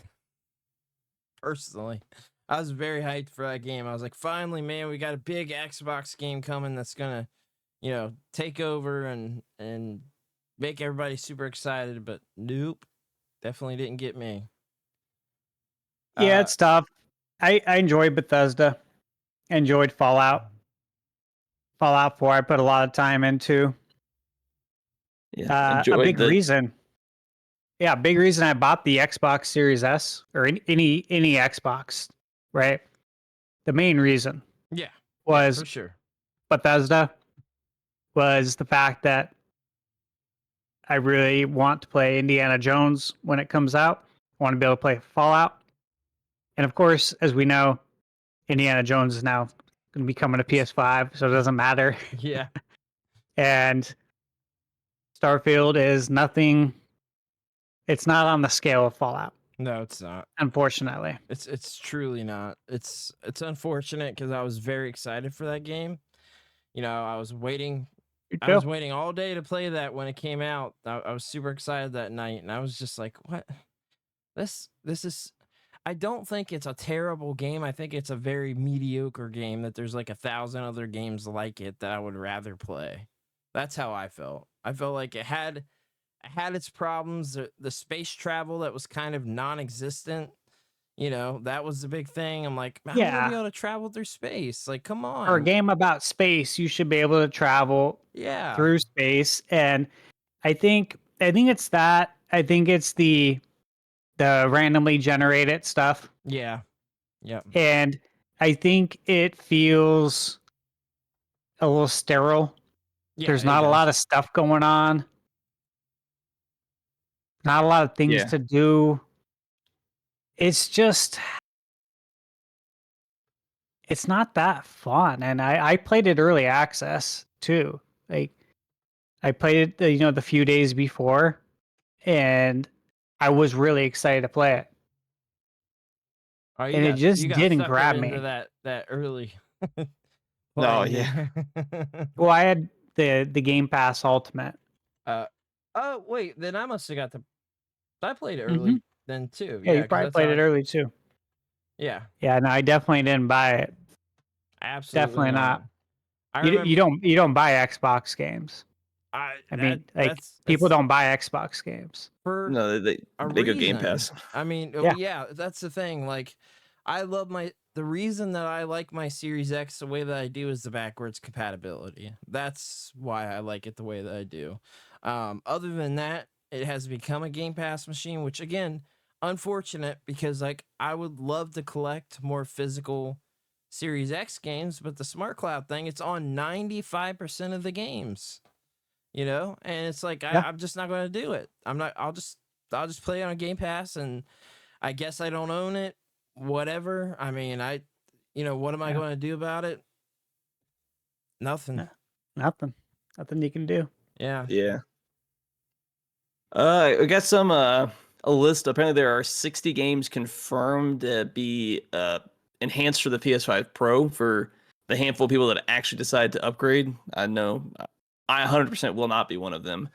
But of those 60 games, some of the standout ones, obviously, Demon Souls, Gran Turismo 7, both the Horizon Forbidden West and the Zero Dawn remaster, the Spider-Man games, Marvel Wolverine, Ratchet and Clank, Rise of the Ronin, Stellar Blade, Last of Us 1 and 2, Until Dawn, and obviously there's a bunch of other games as well out there. It's confirmed both on the PlayStation Store as well as over on X by at Zuby_tech. I will. Was one report in this. I will say I'm surprised that there are so many games at launch that are being enhanced by the PS5 Pro. I didn't quite expect that many games like right away. I would expect like 15, 20, kind of big games, but it's cool to see that so many are being supported at launch. To Yeah, what degree it's all different. Like Mark, we talked about it last week how some of them were still not running even 60 frames, but some of them were like, oh, it's improved frame rate, but we're not, it's not a solid 60. yeah, Um, things like that. So like the improvements are going to be, all over the place. But I have heard from Digital Foundry that the Gran Turismo improvement is the best that they saw. Yeah, Yeah, which makes I watched sense. that video. Yeah, I mean, those games look good as is already and stuff like that. Yeah. I do think it's funny though because I did put a few games on here like Dragon Age, the Veilguard, an upcoming game, and like Assassin's Creed Shadows, which has been delayed and stuff like that. More fun stuff to talk about that coming up oh as yeah. well. But There's a handful of games like the ones you mentioned, like a Dragon, Yeah. Pirate Yakuza, Metal Gear. If that's not out, there's a handful of games on here that aren't out and don't even have firm release dates yet. So yeah, it's a way to fill out the list a Yeah. little bit and get people excited. Uh, you know, ultimately, I'm happy for everyone getting this. It just feels like we're at the point of diminishing returns on some of this stuff, and 100%. I think what's disappointing too is like games that you'd really want to play running at 60 frames still aren't. Like Dragon's Dogma 2, when that Yeah, I have the game when it got reviewed, so many people were upset that it only runs at 30 and that there's not an option for a performance mode, right? yeah, Like, can we drop the resolution? And I get 60. Can you guys at least give us that? And they don't. And so now you get this PS5 Pro, right? yeah. And it's supposed to be super badass. And it still is not going to run at 60. Yeah, it's It's crazy. like, It's what? crazy to me. Like what I don't understand is that it's using the PSSR, DLSS. What is going on here exactly? It doesn't make sense to me. It's using this AI upscaling technology. How is this not happening to all the games? Like, how are we not running at a steady 60 frames per second? Or even a steady, I mean, some games, honestly, like you're flipping between 30 frames, 40 frames, 25 frames. Like you're not even, you know what I mean, stuck at a 30 frames per second. It's crazy to me. Um, but I will continue to say this. I will continue to say that unlike the Switch 2, the PS5 Pro is going to be entirely different because it's going to be a very optional thing. They still have to make the games to run on the standard PS5. That's what they have to do. I mean, that's the PS5 will still be the prime focus over the Pro all day every day because the install base is going to be so much bigger. So it's like, Yeah. how much improvement are you really going to get? It's going to be like the PS4 Pro, where sure, some games ran better, but it's not like even 1/8 of the library was improved from the PS4 Pro. It just Yeah. wasn't. I mean, this is for the diehards of the diehards. You're going to get some improvements for certain games. I am kind of shocked to see Demon Souls on there being a launch title. That's cool. And I feel like the the third party companies can take advantage of the DLSS or the PSSR, but the problem is it doesn't help the problem with the PS5 itself, where most of the players are going to be playing. So it's like, is it even worth your time to develop this game to run better, be better, use the PSSR when you got to make sure this game is running fine on the standard hardware where 95% of people are going to be playing? Most people are not buying a $700 console. They just aren't. I mean, we're already in a time where people are struggling to begin with, right? Like we're already in Yeah. Yeah. people are already struggling Yeah. financially. The economy for a record breaking console price is horrible. I mean, You couldn't ask for a worse economy to release a $850 out the door yeah, console. Yeah. And you mentioned Demon Souls. Like, I have the game. I played it at launch. yeah, Loved it. same. But if I recall, I'm like, the game looked really good, and it ran at 60, and I just looked it up. So base PS5, it runs at 60 with dynamic 4K resolution. Mm-hmm. So what am I getting on the PS5 Pro? Yeah, that raises a really good question because I mean the game looked great. Like We can throw a few more trees in there, a Yeah, little bit more, one or two. little bit more smoke and some more shadows, and I mean, I what? think so. It's that advanced ray tracing. I think it's probably what is going to be taking. What's going to be used the most for that? It's going to be showcase. I forget what the new advanced ray tracing is called. It's got a name. Yeah, I Ultra, saw. yeah, ultra ray trace. I can't remember. I think it's probably that. So things are going to look a little shinier, look maybe just slightly more realistic with the sun and the weather and the armor. You might see a little bit more glare on the armor and silly diminishing returns. I mean, that's where we're at, right? Like, Well, that's where we're at in my mind. Okay, I do want to be fair here, and for example, Brandon, you are going to be my honest resource. Because there's going to be people talking about it on YouTube. And, you know, I want to hear from somebody I know personally who has a 4K TV, who is totally into tech and fidelity like you are. And I am too. Yeah. Trust me. I'm very into it. And I want to hear from someone who owns it. Yeah. Truthfully. Is Yeah. it worth it? If Well- you tell me, if you tell me, I swear, guys, if you tell me, Steve, that video they showed, that video that Dana Carvey Yeah. showed, Mark Cerny, it didn't do it justice, man. Like, I kid you not, it looks amazing. And like, if you're raving about it, I'd be like, all right, I'm in. I said before, I want to be sold. Yeah. I want you to give me a reason to buy, and they didn't. Yeah. That's how I felt. They didn't. But again, if it's just crazy and you really mean it, I'll probably be in. It's tough though. PS6 is coming out in a couple years. That's the thing, right? You're investing. We got Switch too. Yeah. I mean, you're investing for what, 3 years max of play, something like that. I mean, we're looking at Max, yeah. 3 years. It's a PS6. I mean, that's truth of the matter.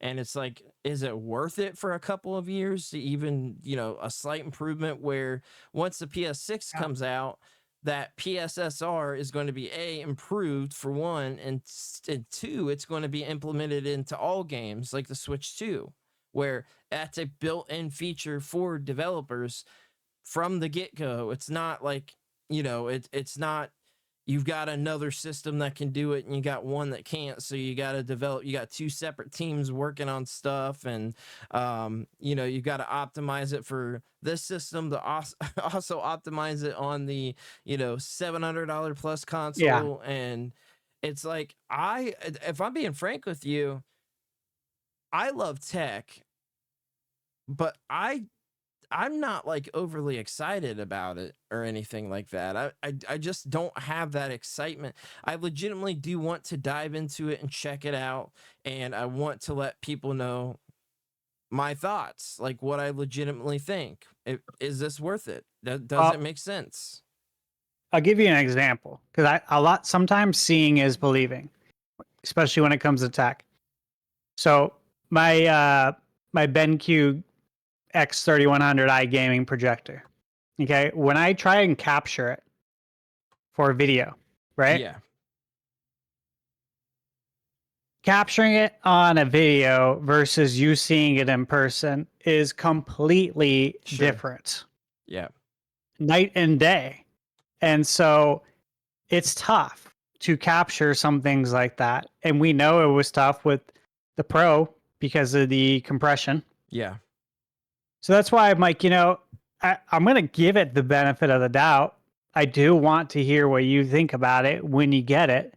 But again, the PS6 will be out, I presume, October, November 2027. That'll be 7 years. Yeah. And that would be, I think, their longest life cycle. Or right there tied based on Close, what I was looking at. And so, yeah, it'll be out in a few years. And here's the thing, though, is what I want to say is they've conditioned us as gamers to choose. Yeah. They condition us to choose. Do you want 4K or do you want 60 frames? And I firmly go 60 frames. Always. And I think it looks fantastic on all my 4K TVs, on the projector. So I don't feel like, in a sense, that this is why I don't have it pre-ordered. It's like I don't feel like I need it because you've already conditioned me. You conditioned all of us, and I'm happy with where I'm at. And I can wait till PS6, and I got to Switch 2. You know, we're gonna have Switch 2 next year. Yeah, which is gonna probably take most of my gaming time, to be realistic. Just like the Switch does now. I've got all the consoles and the PC, and I still play the Switch more than anything else. I play my PS5 a lot. I do. I play it I play it a lot. Sometimes, I'd say most time it's more than Switch. Uh, it just depends though on the releases, right? Yeah, it does. Yeah.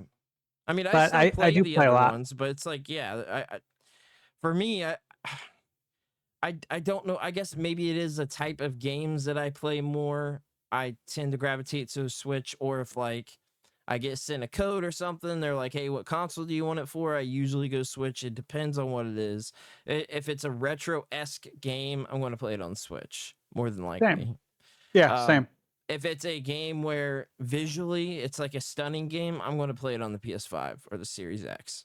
So it just depends. Yep. It's a game by game basis for me. So It is because you know that some games won't run good on Switch. Yeah, they yep. just won't. I mean, I played and completed The Witcher on Switch, so Oh, I that's think brave of you.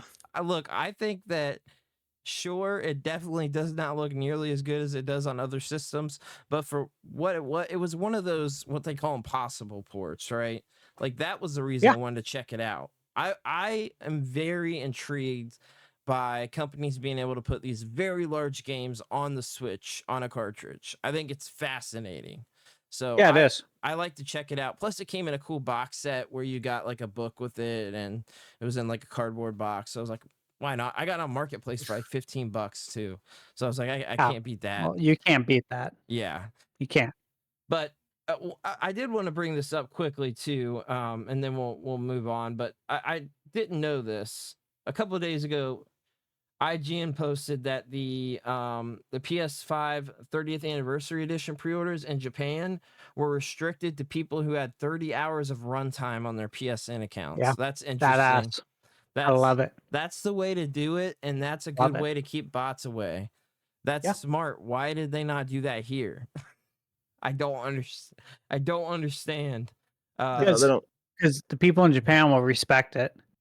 People in America will complain about it on social media. That's the difference. Of course they will. Yeah, Of even though course. they're trying Consumer will to, complain. even though it's there for the consumer to keep people from buying it up, mass resale market and stuff like that. And 30 hours is not a lot of time to put on a console on a PSN account. No. You just turn it on and it's gonna rack up time essentially. Yeah, I mean, I think some people, probably me at times, I know me at times for sure, I play more than 30 hours in a few days. Yeah. It depends. Like some days Yeah. I'm putting in 10, 11, 12 hours a day if I'm reviewing a game. But even when I wasn't, when I was, working 60, 70 hours a week, I was still putting in easily 30 hours Mhm. over the course of like, I don't know, 7 to 10 days. Yeah. It is crazy. Yeah. So it's not hard, is my No. point. No, it's definitely not. And do you know when you're getting the controller and the PlayStation Portal? Is it slated for the same time as the PS5 Pro? Yeah, I think it's Let's see. November 17th was Interesting. the date. And I'll pull up PlayStation Store and You're the only Or- person I know that grabbed the Portal, and I had it in my mind. I was debating on it because I was like, I definitely don't need a second one. If I got it, I would sell the other because I think I probably would use it. I don't know if I'd keep it in the box, but it is cool. It looks really nice. But that Edge, I've been wanting to get an Edge controller for a long time anyway.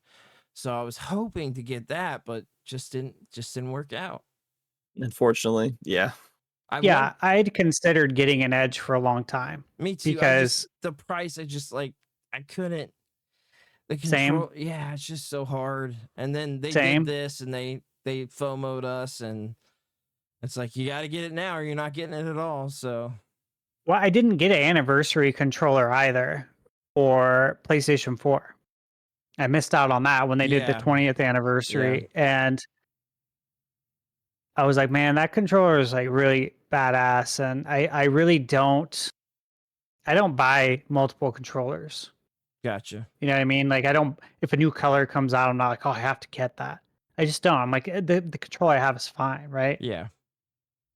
Yeah.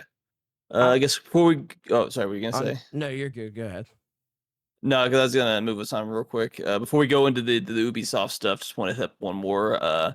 Sea of Stars: Dawn of Equinox is getting its what the free DLC on November 12th. I know this past, what was it, Tuesday on the 1st, they did a live stream kind of taking an in-depth look at what was going on with that and stuff like that. I don't know a whole lot about this game. Have you had the chance to play it or not? Yeah. Yeah. I actually I'm on the I did the Kickstarter. I funded it, Oh. helped fund it. Even So I have better. a physical copy. And yeah, one I will just say I absolutely love the game. Mm-hmm. Amazing game, amazing soundtrack. They brought in the lead composer from Chrono Trigger, which is a crazy get. Yeah, Um, absolutely. And yeah, I beat the game on PlayStation. I have one trophy left to get it the platinum, but I won't say what it is. But it requires, let me just say, it requires me revisiting the game. And with the DLC coming out next year, and then of course with this update, which allows for co-op mode now. Yeah, Yeah, which is really dope. that is Yeah, really cool. I might see if my lady wants to play it because this is really cool. It's cool to be able to do a RPG co-op, and it obviously kind of gives me those like old school Secret of Mana vibes It where you can definitely play, does. 3 players. Yeah, Yep. Yeah. No, it's definitely. I can't recommend this game more. Just so you guys know, if you ever consider playing it, it is like very high up on my list of games that I would recommend. Yeah, and I then recommend it too. And what's weird is I think that it finished off at a really good point and kind of didn't need DLC. I'm glad that it's getting it, but I felt like it ended well. Like it wrapped the story up. So I was kind of surprised to hear that they were doing DLC to begin with. But it is cool. It's a great way to revisit the game. It's phenomenal, Mark. I know that you're like semi into JRPGs and stuff. I think you would love this Yeah. game. I mean, it's a beautiful game. Like just absolutely beautiful. no, it definitely looks dope for sure. Yeah, it's really cool. To confirm, November 21st. I just logged in. That's the release date for the Portal and for the Okay. DualSense Edge. Okay. Cool. Yeah. But for the Sea of Stars, I can't say for every other platform, but for Steam, it's on sale 30% off. So it's $10 off from 35 to about 25.50 right now on Steam. So Okay. you can even get it now. That's good till October 7th. So pretty much if you're watching this live, if not, you're pretty much SOL. But Yeah. give that a quick shout out. Sorry to our audio listeners. We apologize. Yeah, unfortunately, but hey, still get the game. It's a $35 game, so it's not like you're breaking the bank with it. Yeah. But obviously, it just seems like there's a never-ending pool of drama, and we've got a bunch of stuff that's popped over like this past week, and I just feel like it never stops. Just Ubisoft just can't stay out of the limelight for all the wrong reasons. Right. I mean, Steve's been sending me stuff all week. I've been sending him stuff. Like this has been going on and on and on, and is just not stopping. Yeah, so the immediate stuff that dropped today, or maybe dropped a few days ago, but there was an article that I saw on ABC today that with news reports, obviously nothing's been confirmed, that Tencent and the Guillemot family, if I didn't completely butcher that, is considering a buyout. It saw a 30% stock today on Friday of its a 30% jump up in its stock price, with just the reports that, hey, you're essentially, the shareholders are getting what they want. They want new leadership, and I think Ubisoft needs new leadership, or else this company's not going to exist in a few years with the way it's going right now. I mean, I said it, and I still kind of stand behind it, that I just feel like they're either going to go under, they're going to have a massive layoff, or they're going to get bought out. Something's going to happen. Ubisoft is not going to be able to keep on going the way that it's going. I mean, it's just not. It's just craziness. It's going to be one of those. And then Tencent, obviously, if they buy it out, they have the money, of course. Yeah, big Chinese gaming company. Yeah, massive company. I could see that happening. I could see that.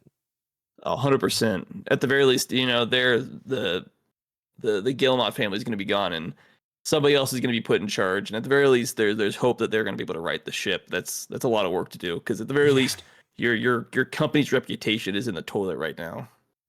Yep. It's pretty Yeah. crazy. You know, I think we talked about this probably a couple of weeks ago too, Brandon as well.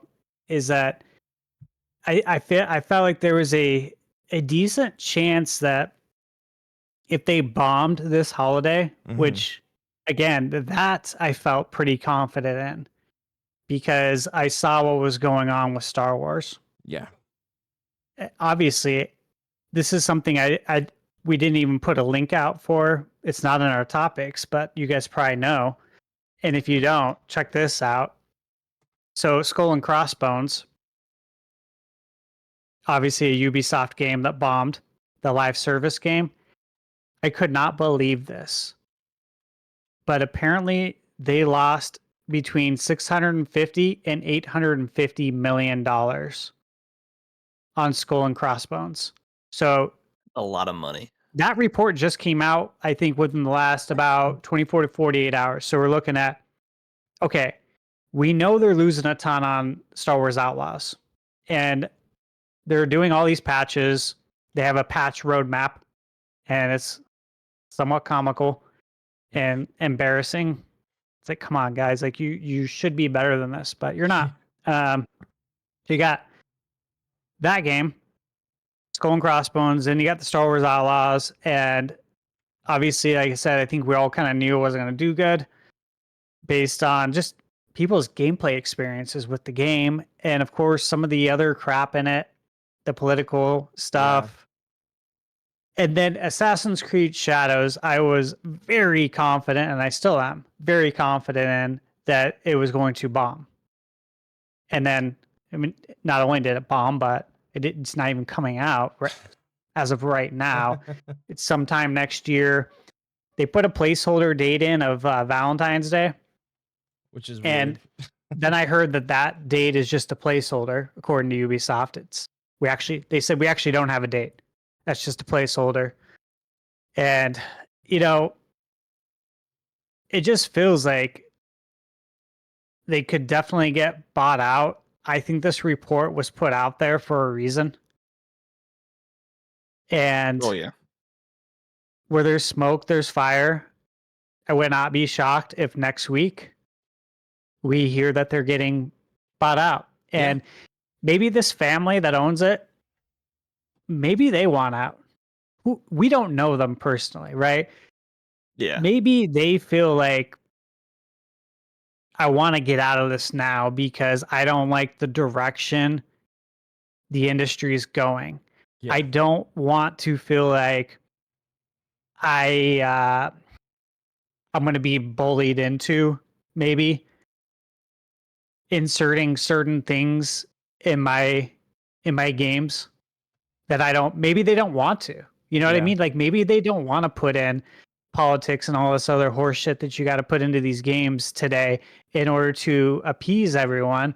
You know, maybe they are old school. You never know. And they just want to make great games and not deal with all that crap. And so maybe they're like, hey, you know what? Maybe we do get out now before it gets really bad. Just Yeah. lose everything. You never know because maybe they're not down with this stuff. I feel like, and I'm sure we've said this before, but like these developers that are working on the games, they're told to do this stuff. Like, Yep. you know, obviously this isn't part of the creative vision. They have to do this. Yep. They're told you need to do this. If you don't do it, you won't have a job.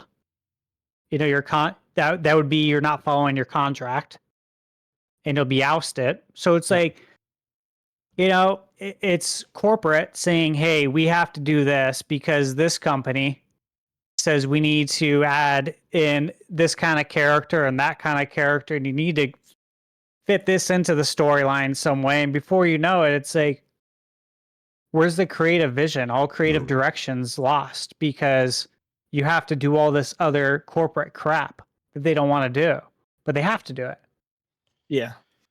It's a bad spot.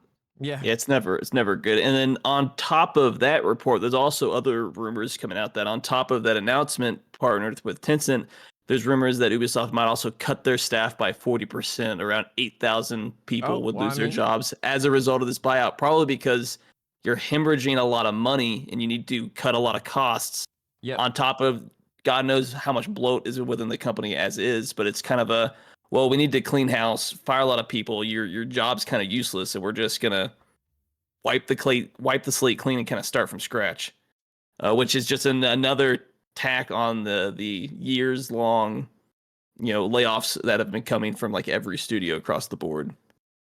Yeah, and for reference, because I looked this up, I just pulled it up again. Yeah. But when I saw how many the percentage of layoffs, I looked up to see how many employees they have. It says they have 21,000 employees and more than 45 development studios. Yeah, I mean, if they're cutting 40%, around 8,000 jobs, you're probably closing a few studios at that point. That's like whole studios, whole departments that are just being let go. Assuming that all these rumors are actually true, but I would assume kind of like if it's not bet out in a what's it called? It's like a type of bankruptcy. I just can't remember the exact type. That at least for here in the U.S., it's you're fined for bankruptcy protections, and that usually involves new head of the top. A lot of people are getting fired because you need to recoup some of your costs and try to stop a merger. Yeah, that as well. In some cases, it's what it kind of feels like they're doing. Yeah, and here's the thing: like, we've already seen this happen a lot, where a development studio that we like has had unfortunate circumstances to where they get bought out. Let's take Embracer Group, for example. Embracer Group has bought out so many great development companies, and guess what? They don't make games anymore. And they're either closed or they're still open. They just don't make games anymore. They just haven't made games since then. It's been years, and you just don't want to see that happen. But it just seems like bottom line, Ubisoft needs new leadership. Yeah, but the new leadership's going to come with a heavy hand and being like, okay, we need to cut a lot of fat off. You lost a lot of money, so we can't afford you people right now. Yeah.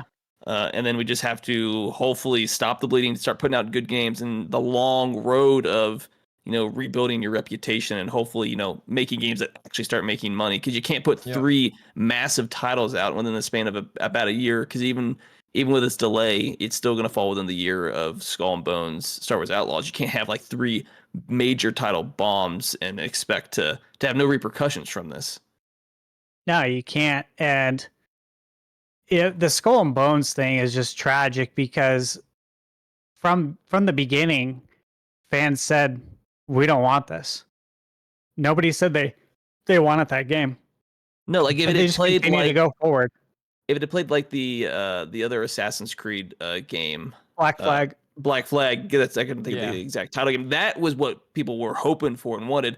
And then when it came out, like, this has nothing that we want. What's the point of this game? Yeah, this is literally just ship combat, and it's a live service game. A quadruple A game. Quadruple, yeah, they really screwed themselves there too, because that automatically, when you said it was a quadruple A game, everyone busted out their magnifying glass, and that game was magnified from that point forward. Okay, let's see what a quadruple A game is. You're gonna really have to wow me in order for me to buy this game. Correct me if I'm wrong. Wasn't that funded by a Middle Eastern either company or person? It was funded by somebody outside of the gaming space that funded all the money for that quadruple A game.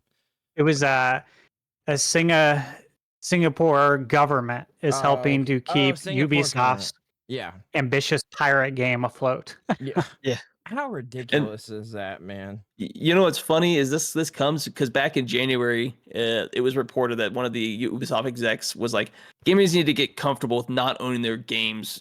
We need to go towards a subscription model. Well, who wants to pay for a subscription model? You just put out bad game after bad game, and now your company looks like it might, if this buyout doesn't go through and Assassin's Creed Shadows fails financially, like, I wouldn't be surprised if you're on the verge of filing for bankruptcy at that point, which would be far worse. That's just like the first sign of your company's about to not exist anymore. Yeah, when they said that, that was a first off, that was a really bad move for them to come out and say 100%. that, because everyone likened it to the New World Order, right? Yeah. You're going to own nothing and you're going to be happy. I think everyone kind of connected the dots there, and it's like, everyone wanted to just say F you. Like, that's not the direction I want to go in. You know what I mean? No, it's none of us want that. So, and it starts the discourse that it's not. There's some moral and legal areas with that. It's like, well, if I don't own the game, then piracy isn't technically stealing because I never owned it in the first place. You start to see a lot of that discourse creep up, where people want to say like, well, if I don't own the game and you own it, you can take it away from me at any point, and whatever money I put into it, I'm just out. You're just asking people to you're pushing, maybe not everybody, but you're starting to push more and more people towards piracy, and they don't, at that point, they don't see it as more wrong because you're obviously out to screw us at the same time, just make money. And then when this game doesn't make money, you're just going to take it away, get screwed, and then buy our next game. Yeah, exactly. And they're in a bad spot. They're just in a really bad spot. And, I don't work there. None of us work there. We can only go based off of the things they've said, the products they've put out, and what we've read, and the projected direction that they're going in that we see, right? And it's not good. Their trajectory, it's not good. It doesn't look good. No, does not. But with this trajectory, obviously there was a rumor from Todd Henderson about Ubisoft is targeting to release 10 Assassin's Creed titles in the next 5 years, a mix of new and remakes. Like, are they even in a position to do that? Dude, so, I mean, guys, the math on that, that's an Assassin's Creed, a new one, and a remake every 6 months. Crazy. Or this is their plan to stop the being like, oh, you remember this game? Well, here's a new coat of paint. Buy the game, please. That's a joke, dude. It's such a joke. But it's real. But like, how are you gonna make even just 5 new games in 5 years? That's how many studios would you need to be already deep in development for that? Right. And if you're rushing games that much, like, the quality is gonna drop off. 100%. And we've already seen a huge issue with quality.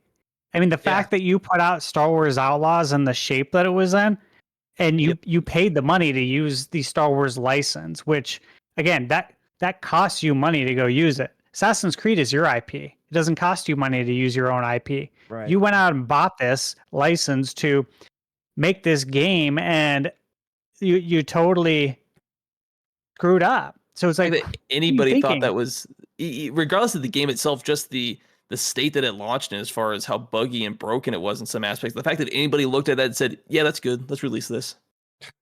Well, yeah, it's a stealth game, and the stealth is broken. You can walk right in front of people and they don't do anything. They don't see you. It's like, come on, this is stupid. It's crazy. It's absolutely crazy. Like, it's no, what are you saying? Sorry.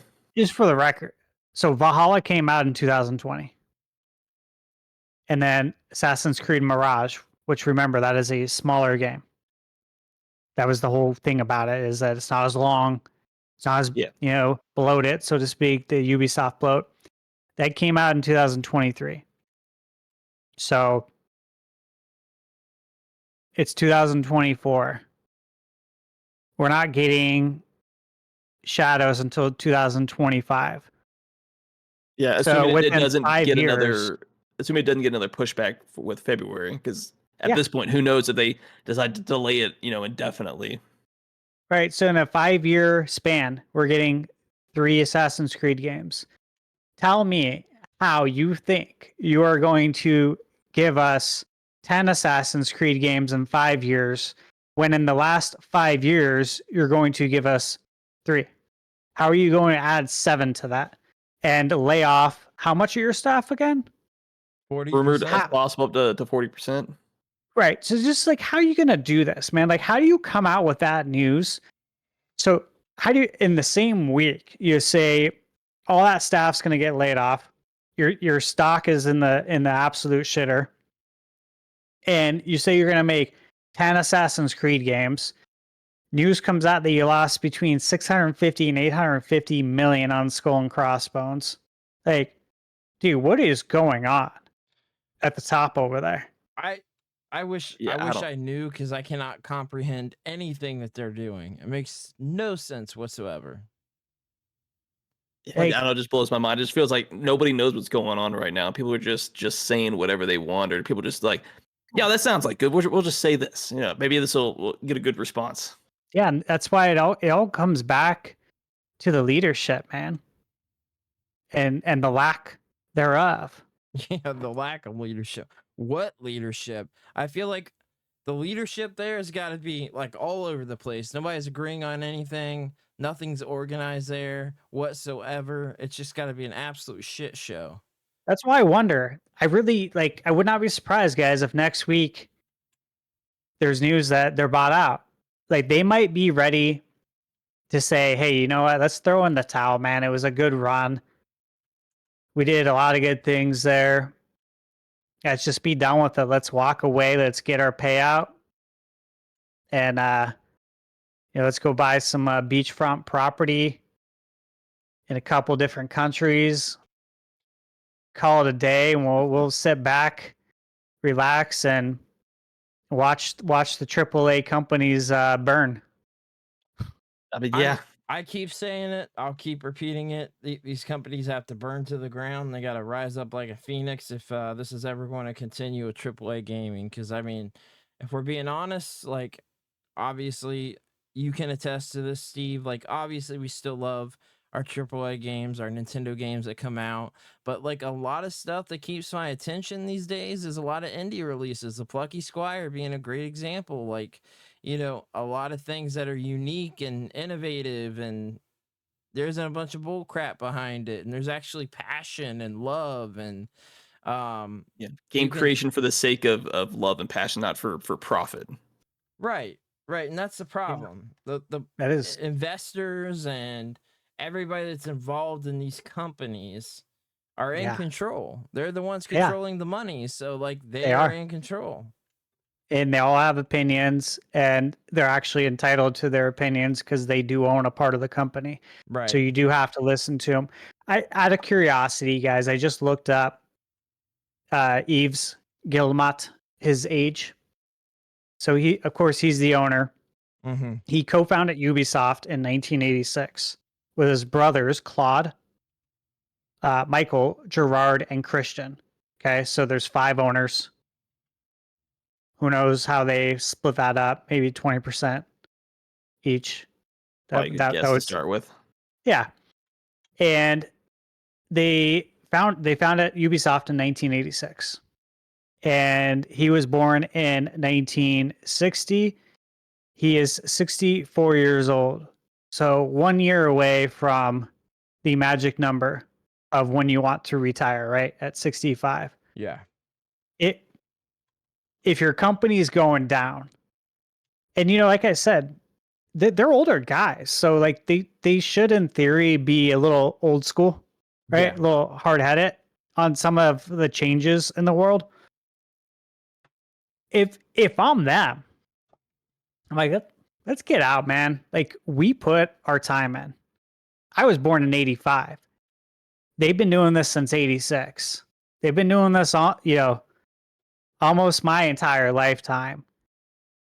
Yeah. I would say let's get out. Let's enjoy our last however long we have on this planet and enjoy it. We've worked hard. Let's get out now. Let's take this offer that we're going to get. Yeah. The place is already burning down. We already don't like all the stuff we have to do. We don't like the stuff that shareholders are always wanting us to do. We don't like having to include all the stuff in our games that we don't want to do, but we have to. Otherwise, we're going to get canceled.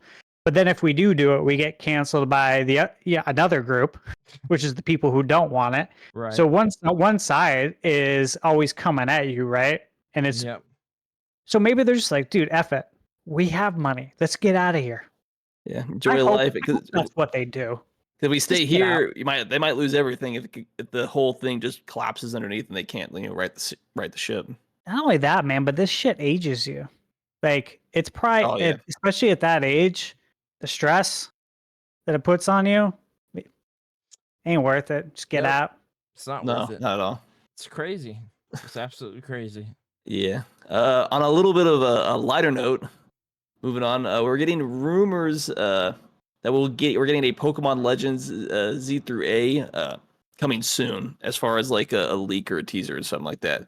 Which begs question as far as could we potentially see an actual proper trailer and release date when we get, say, the Switch 2 announcement or the Switch successor announcement? Do we get a bunch of games coming out on launch? Is this part of one of the other reasons they decided to potentially delay it? Because like, hey, we got a bunch of games that are close to coming out, so if we delay this, we can have a really solid lineup of launch titles for the Switch successor. I do wonder if this is, I mean, it could be a launch window game, but it's like we think we're getting Metroid Prime 4 as like a cross-generation game.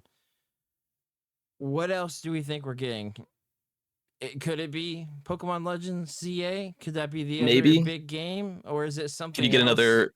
It's been a while since we've had a major mainline Mario game since essentially the Switch launched. That's That my would make sense thought. potentially. That's my thought, is a big Mario, because that makes sense for Nintendo, right? Launch with a big Mario game. You need one of your big flagship titles to launch with your console. Right. Yeah. And then say, I don't know, maybe this game launches 6 months after release. Hey, here's our one big game. We don't want too many launching it right at once, but hey, this game will be coming to the next console. Maybe it'll be a console exclusive to the Switch successor. I mean, who knows? I do wonder, what's your thoughts on that, Steve? I don't know how big of a Pokemon fan you are. Oh yeah, I love it. Okay. Yeah, been playing since the original. Cool. And I got it like literally right when it came out. So I was there for all the craziness. I was there for Pokemania. You always have batteries on you, because like where I went, and I mentioned this on the Nintendo Bite, is that I lived at the gym. Like I was there from 10 to 10. Dang. During the summers. We played basketball. Were you all day? Was it the YMCA? No. Okay. No, it was the community center, which is very similar. And we play basketball all day, very competitively, my whole life. But they also had a game room, right? And everybody had their Game Boys, and you had your link cables. Like it was in my duffel bag always. Yep. So I had all my basketball stuff in there, but the Game Boy's in there too. And yeah, we're trading Pokemon. We're wheeling and dealing. It was fun, man. It was crazy. It was a fun time. It really was.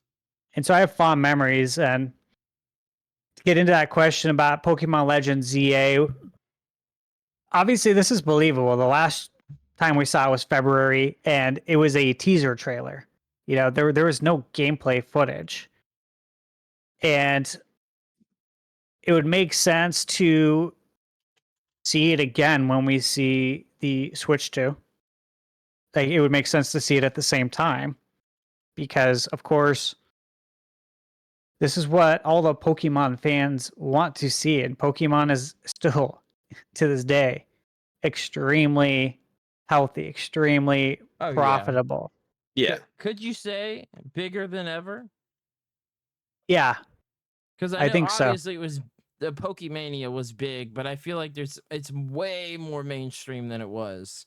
Cards, the show, everything. You have to look at the ages, right?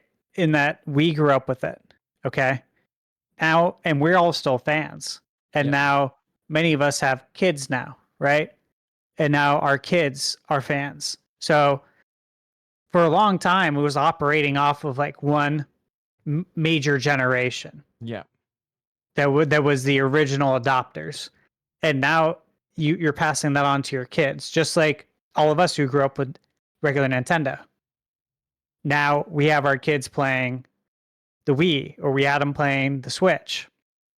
So it's multi-generational, which means, as long as they don't F up, as long as they don't do something stupid, and they continue to make great games, it's only going to get better, right? And yeah, the Pokemon cards thing has been big.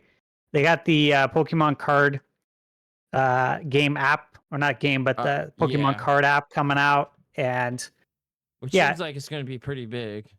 it like- is, and it's going to lead to more sales and everything Pokemon related, Yeah. right? Yep. Everything. So good on them for doing that. Pokemon Go's still going. There's a lot of Pokemon stuff going on Yeah. in the world.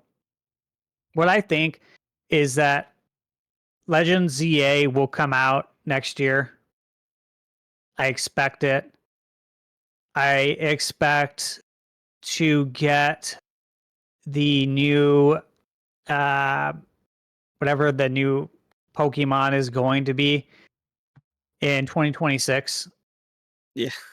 That'll be the 30th anniversary of Pokemon in Japan. Hope to God they fixed the Scarlet and Violet issue. When it was Pocket Monsters. Yeah. Back when it was called Pocket Monsters. And yeah, I think in 2026, that's when we get the new mainline Pokemon. And 2025, no doubt, we're getting Legends ZA. And as far as launch titles, here's the thing. We've never received a Pokemon game at launch. Let's see. Trying to think if there's anything. Usually, Pokemon will show up after there's been the install base. Well, the thing is, it's weird with Pokemon is there's always a new Pokemon game that comes out when the next console is already out. Always. So, Ultra Sun, Ultra Moon, Switch is already out. You got, what else is there? Pokemon Black and White 2. too. Yeah. 3DS is already out. So, yeah, I mean, It always happens, but yeah. You know, I think it makes sense for the main line to be on the 30th anniversary of Japan because that's when it was created, right? It makes sense for 2026. Yeah, it does. And Legends ZA, like, I don't know if it'll be a launch title because it really comes down to what Nintendo wants to do. I expect a 3D Mario next year, whether it's at launch or whether it's the big holiday game. We'll see. I expect Metroid Prime next year. I expect Pokemon Legends ZA next year. And I will say I expect Mario Kart. Because Mario Kart is going to be their big evergreen title. Yeah.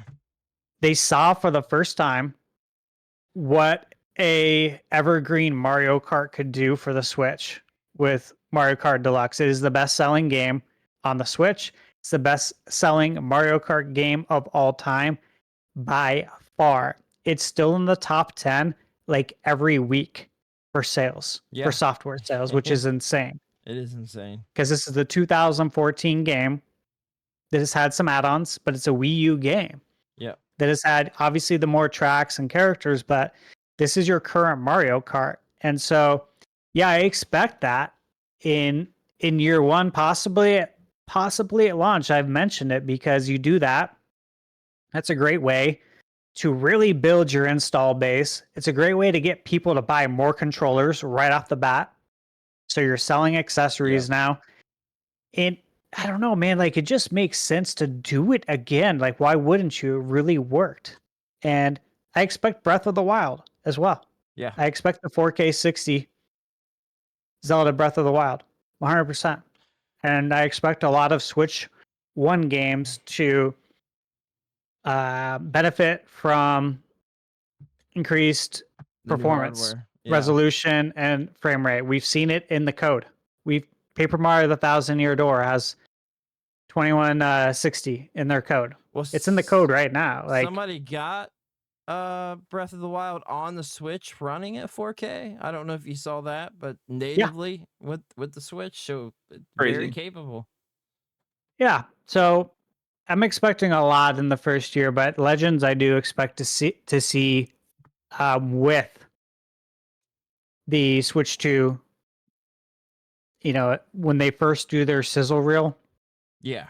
That's going to be there 100% because that's a launch window title. Yeah. Yeah. Yeah. I expect the I'm launch hyped for it. window. Yeah, I'm very hyped for it. I thought Legends Arceus Yeah. was awesome, even better than Scarlet and Violet. Oh, by Yeah. far, it's a better game. Me too. A lot of people think that too, which is great.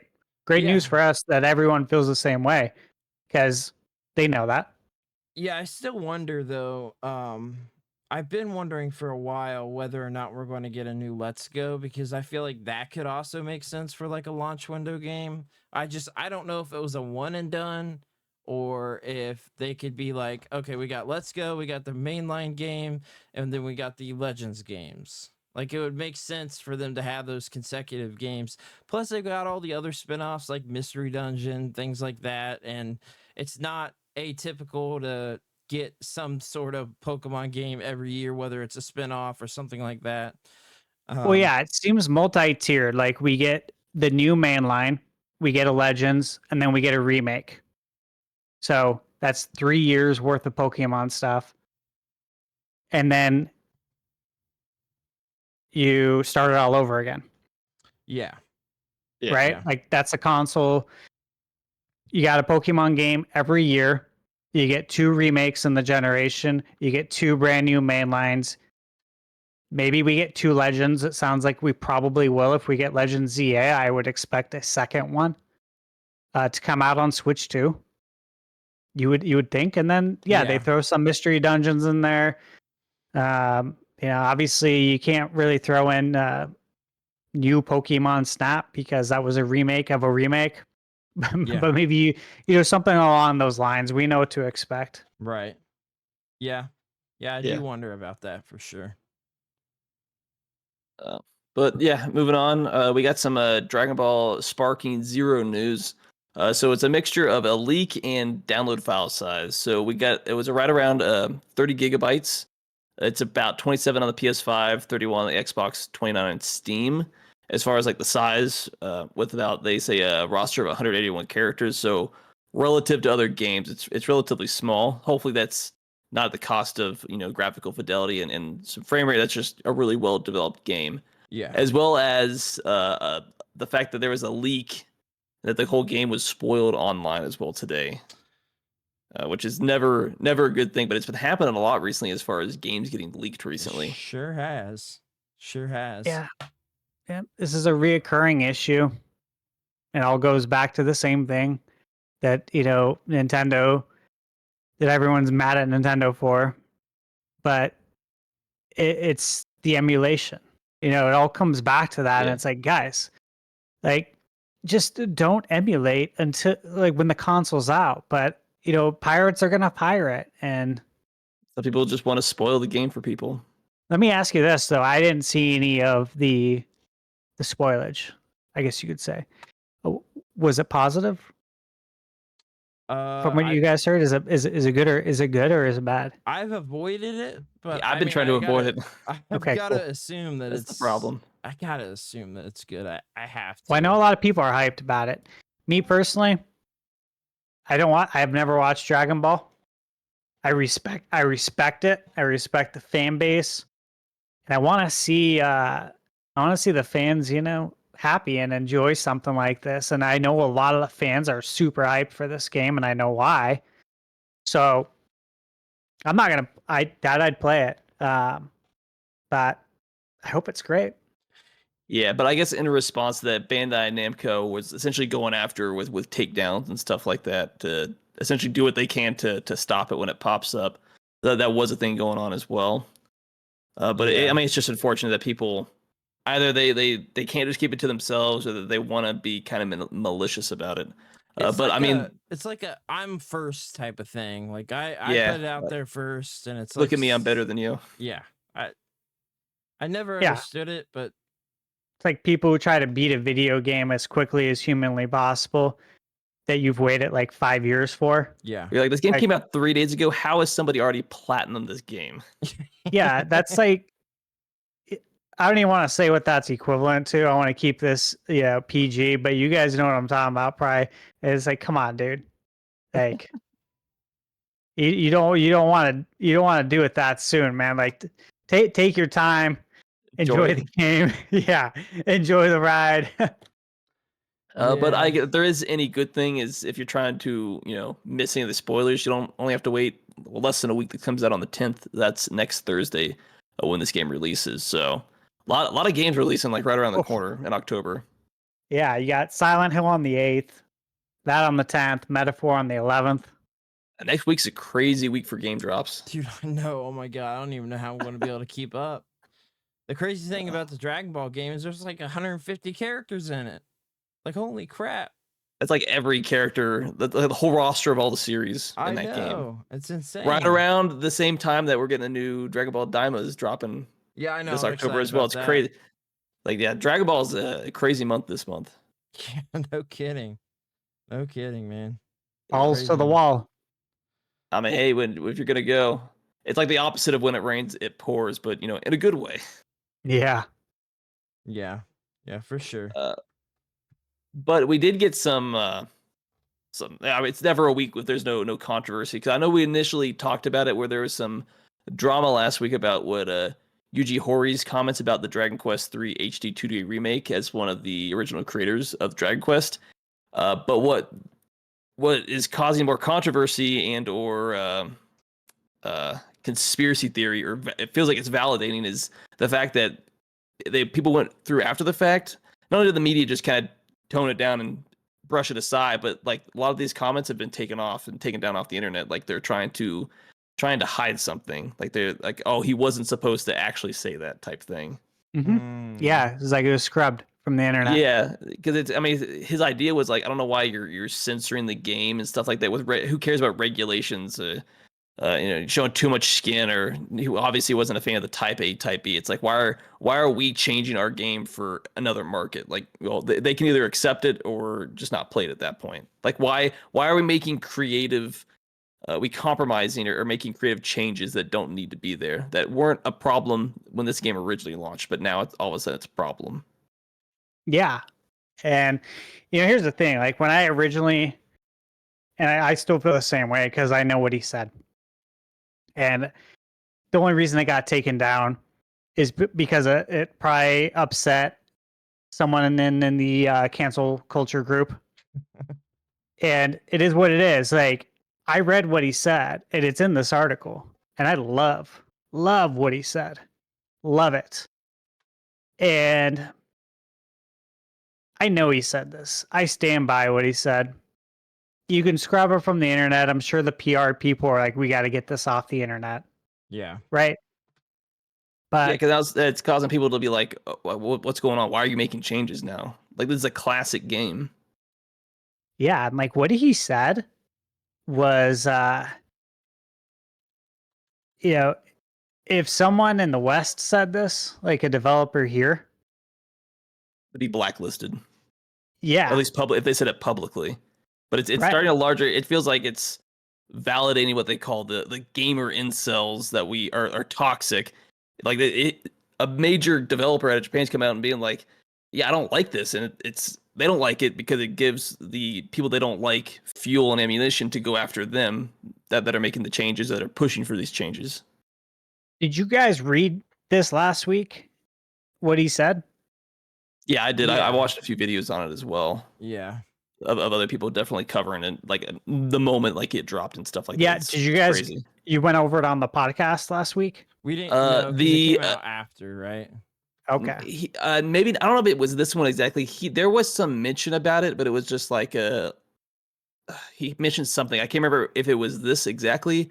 I remember hearing about it last week, but it didn't really blow up till like a few days later, because obviously it takes a few days for the internet to catch on at large and stuff like that. Yeah. I think if you guys don't mind, I want to just read an excerpt from what he said, Yeah. Yeah.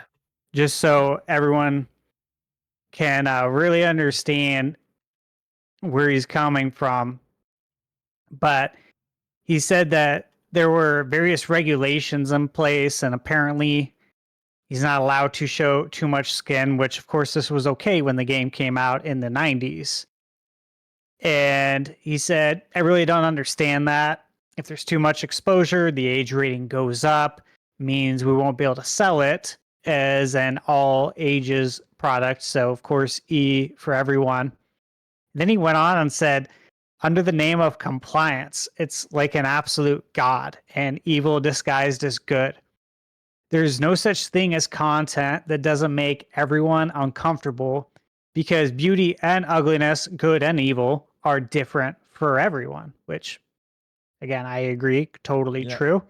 Yeah. And then he said, there's a religious concept from the West, especially in America, that influences their approach to sex education, right? Their approach to compliance is really narrow minded. When selling manga in America, everything had to be categorized by age groups. For Shonen Jump manga, they couldn't be sold unless they were rated for ages 13 and up because there's a risk of lawsuits. And the company also has to get insurance. And he said, doing business with such a ridiculous country is really frustrating. Because of that, Japan gets negatively influenced because, they have to change their creative work, their creative direction Yeah. to appease a certain group, which is America now, which sucks because, there's a lot of people who don't feel that way. We want you to create what you envisioned and Yeah, enjoy it absolutely. the way you wanted us to, not the way someone said you have to, or an insurance company says you have to do this, or Yeah. this group or that group. We want the truest form, the purest form of your creation. I think that's how a lot of gamers feel. I think that's how probably a majority feel. But there's small groups that are very loud. Yeah, and I just wanted to add on because he added one more thing. He said in Dragon Quest, you used to be able to choose between a male and female main character, but now you can't choose between a male and woman anymore. We have to label them as Type 1 and Type 2. I really wonder who's even complaining about this. Which Yeah. we all know where that is coming from. Yeah. I And just- so I love this. Yeah, and then I just wanted to say Crazy. because there was a correction after the fact by the translation where he mentioned in the scene where he mentioned Puritan, it was mistakenly translated as sex education. That was the only mistranslation from the original quote. That was corrected after the fact. I believe it came out yesterday for that. Yeah. And, bottom line, But the point still remains the same. yeah, it remains the same. We know the context of all of this. And all I can say is that, I've always loved Dragon Quest.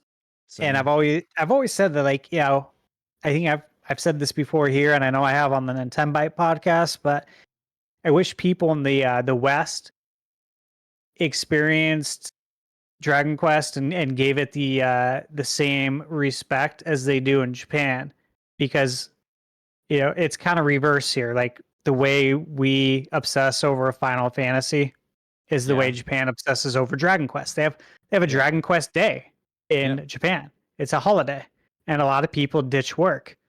It's And crazy. I love yeah, it. it's so cool. I absolutely love it. I remember reading that. I'm like, this is so cool. But to hear that that's how he thinks just made me even more happy. I'm like, that's so cool, man. Like, way to keep it real. Way to say how you feel. And if people disagree with it, that's okay. Yeah. Respect it, because there's things on the other side as well that we've all talked about that we don't agree with. But hey, man, if that's how you feel, that's how you feel. I just want video games to stay video games. That's it. Yeah. But it's very easy to see why those in the industry and in the games media space did not like this, because it gives a legitimate criticism and fuel to what they've been pushing for what feels like a decade plus at this point. It's at odds, and it comes from somebody with a lot of influence and that has that just has a lot of work and a lot of respect, where a lot of people can latch on and see, we're not crazy, we're not toxic. There are people that back us up, and I'm sure there's people in the industry that agree, but they're threatened into silence or risk of losing their job and being blacklisted as well. Yeah, The whole and compliance by force. yeah, and how I agree with you. And how I feel about the game is that I have it pre-ordered. I'm obviously still buying it. Yep. I saw the news around it. Like, these kind of things are kind of like ankle biters, like they're annoying. Okay, but I'm not going to not support the game because I know there's a lot of outside influence that screws things up like this. And ultimately, yeah, is it silly that he asked that they have to do type 1 or type 2 and not man or woman? Yeah, that's so stupid. So Yeah, stupid. it really is. Yeah, and I On guess many levels. but you have heard people make the argument, well, it's not a big deal, so why are you complaining? Well, if it's not a big deal, why did this change have to be made in the first place? And I get it's like an ankle biter, but if you ignore it, those bites get larger. It's like, oh, we can take a little bit more here. Like I think it's still going to be a good game. I definitely want to play it, but it's just like you have to call out and be vocal against the bad, because you have to be like, the newspaper, bad game company, bad. We don't want this. Get rid of this. Yeah, and that's why I was so happy that he said what he said, because he was thinking, like, his thoughts internally, his actual opinion is how we all feel. Yep. Yeah, And that's how you know that it's all outside influence. Yeah, all these people are 100%. just in an echo chamber talking to themselves, huffing their own farts, and be like, "Yeah, this is what everybody loves." These people are just toxic gamers. Yep. But I mean, I saw this, and I'm like, yeah, I think this is, this is just relevant. It needs to be talked about. I agree. No, that's how I feel about it. I'll definitely still be buying the game because I love Dragon Quest, but I think it's stupid. Yeah, Dumb decision. You can support the game. I'll call it the bad at the same time. Yeah. Yep. Yeah, Exactly. of course. And Until I'm very excited for the game. I legitimately really am. So just because I'm never not going to take the shot until it becomes Ubisoft level of bad and be like, yeah, no, there's no way your game's going to be good. I just refuse to support you. But I mean, I cannot take a chance to take a shot at Ubisoft. But we do have some good news, at the very least. Go out on a positive note. Avatar: The Last Airbender is getting what they call a AAA RPG. That's being made with Saber Interactive and Paramount Games Studios. I know I was a big fan of the cartoon.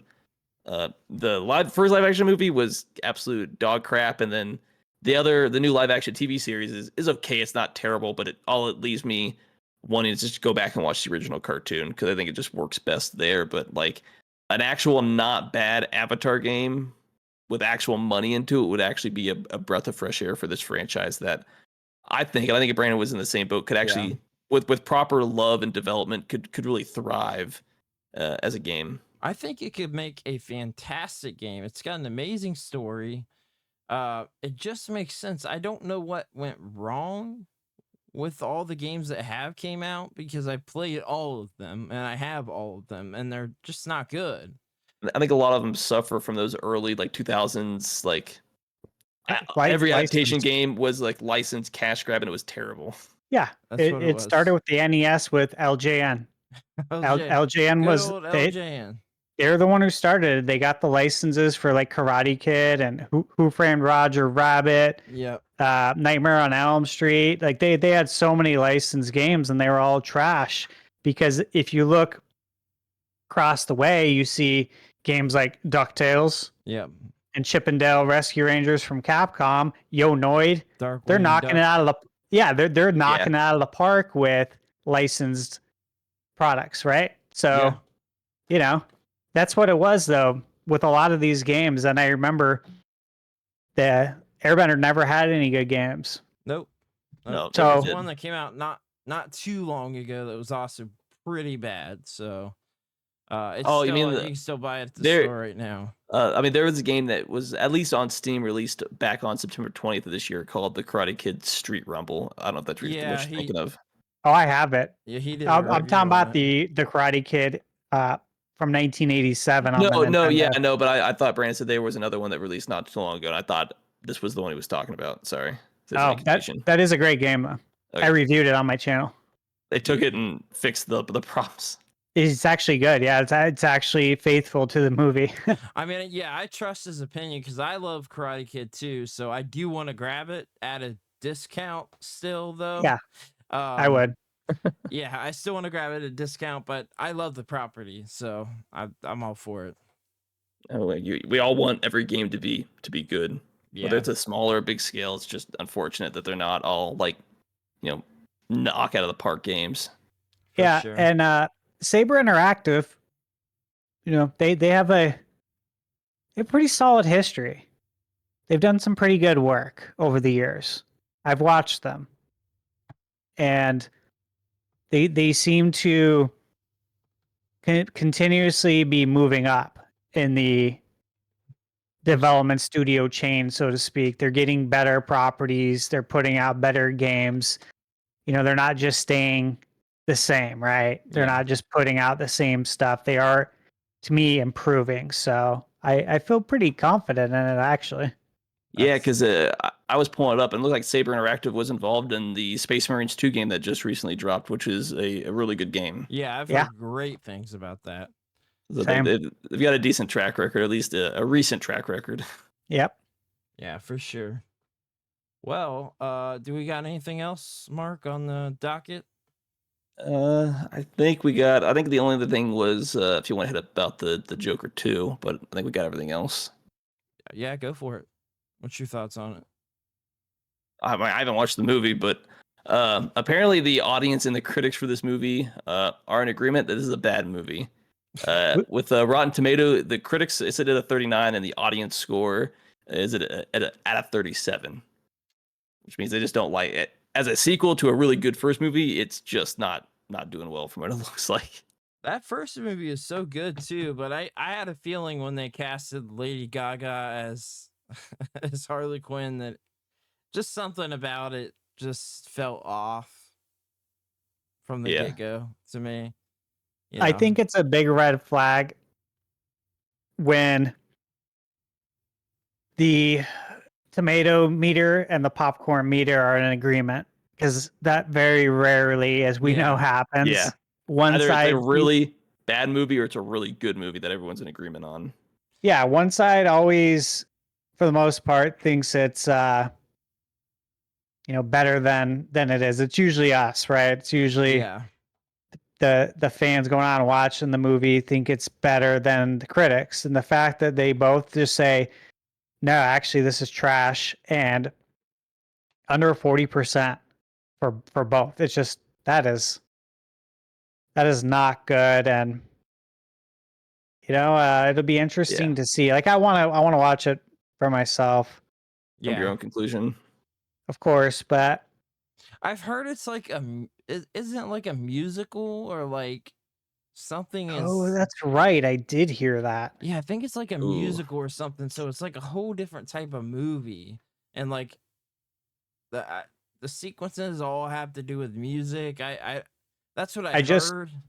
I just typed into Google, is Joker 2, and it filled it out, a musical. Oh, okay. Well, there we go. Yeah, I mean, I not to hate on musicals, but I'm not a musical fan, especially Yeah, in movies. according to Variety, how much you want to credit what you want to put into that website, they call it a jukebox musical with 15 different songs in it. Oh God. So is this how they got Lady Gaga to do it? It was basically Probably. like, hey, yeah, man, It's a DC movie. Come on. it doesn't what are you sound appealing doing? to me. It doesn't sound appealing to me either. Look, here's the thing. We all know it. Batman was best when Christopher Nolan was in the director's chair, Oh yeah, and Christian Bale. That's when it was best. I agree. Okay. That was the best That's Joker when we've ever DC. had, period, I think. Yeah. Oh Yeah. yeah. That's when DC was doing good. Yeah. Yep. Nowadays, they're so distant from Marvel. I feel like they could have competed more with Marvel if they continued to make movies that were on the scale Yeah. of greatness of Yeah. the Dark Knight trilogy, right? Yeah, and then the Justice League really didn't help the whole situation any until like the Snyder cut came out, which is good, but that doesn't help. That was years later. Yeah, and he had to pull teeth to get that out. Yeah. Like it's the crazy. lengths he had to go to get that out was pretty ridiculous. It really was, and that's what we should have got from the beginning, and it wouldn't have been so bad. But yeah, I feel like we a lot of people are getting kind of burnt out on the like multiverse and extended universe sort of deal, feeling like everything has to be connected in every single way. Like I enjoy a one-off movie. Like the Joker had nothing to do with anything else and it worked. Yeah. I like that. To me, I mean, like, I think standalone movies are good too. You know, I don't think we have to have some sort of expanded universe, for it. Not every movie needs a sequel, essentially. Yeah, Yeah. this definitely didn't need a sequel. I think it ended fine, and this is, I'll judge it for myself, but I'm not hyped for it or anything. So No, I'm certainly not hyped for it. I miss the days of being hyped for movies, like me big too. movies. Me too. You Now know? you have to be hyped, but like reserved, skeptical. Like, are they gonna like butcher the source material? Are they just not gonna be good?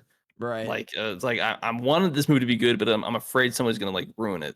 Yeah. Yeah, I used to go to movies all the time, go to the midnight showings for Me the big too. movies that I wanted to see. And yeah, I remember being in a line that went from the theater all the way across the parking lot to the sidewalk, and it was 115 degrees out to see Independence Day. Crazy. So you know what I mean? Like we grew up in the age of summer blockbusters and Yeah. the big movies coming out around the holidays, and it's fun. And then it could just kind of sucks because we become adults, and it's like we can go do that now whenever we want, but the stuff's not there. It's Yeah. not there as much. I feel like. Yeah, I agree. I agree with you for sure. Well, Yeah, but I think that kind of wraps up the show, right? We got anything else? yeah, you got. No, I think that hits everything. Obviously, the show went a little longer than it normally does, but just a lot of news to talk about. It's been hectic every week. Oh yeah. Always seems to be a lot of heavy hitting news. All right. Obviously, So it's hard to get to everything, but there's always a lot to talk about. yeah, no doubt. So plug again what you got coming up, Thunderstash. Let us know what we got on the horizon again. Yeah, so on the horizon, Zelda Echoes of Wisdom review. I am playing the game on hero mode, and I am going to 100% the game. So obviously it takes a tad longer to do all of that, all the side quests, everything that goes along with that. Sure. I'm going to be reviewing Pumpkin Jack. It's a game that came out in 2020, and it looks really fun. It's like a 3D platformer. Obviously, it is Halloween theme. When I saw the trailer for it, it definitely gave me was it Jack? Is Jack his name? It's been a while. Nightmare Before Christmas, Jack. Yeah, Jack. Yep. Yeah, it gave me that like vibe totally. That and the pumpkin head guy from the movie Return to Oz. If you've seen that, Oh yeah. Yep. yeah. But it's his own video game basically. I was like, That's this looks really cool. Yeah, so I got that coming. I'll be reviewing the new Ghostbusters 2 for NES. Nice little retro review in there. And then jumping into Silent Hill 2 and then Metaphor Refantasio. So, yeah, it's going to be action-packed. It's going to be super busy. Heck But yeah. I'm excited. You guys can find me on YouTube at Thunderstash Gaming, pretty much everywhere else. But if you go to my YouTube, all my social media links are listed there. Sweet. And then Mark, what do you got coming up? Yeah, so Monday on the Game Junction over on YouTube, got the unboxing video for the Hyrule Edition. the Hyrule Switch. I keep blanking on the name of the game.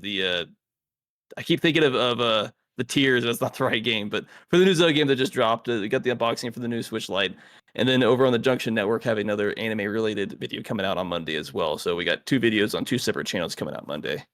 Awesome. Yeah, and Nice. then I've got a PSVR 2 video coming out, and then I'll also be doing something on Zelda. And then, of course, you can find me and Steve every Wednesday on the Nintendo Byte podcast. So definitely check that out. Go over to Nintendo Prime's channel, check out the Clips channel, all that stuff. So you'll be seeing plenty of us. We got tons of stuff coming up. So we appreciate everybody watching, listening. If you're listening on the audio, thank you guys so much for all the downloads and all the support. We definitely appreciate it. Yeah, I think that's all. So we'll go ahead and end off here. Everybody have a good night. See y'all later. Have a great weekend. See y'all later.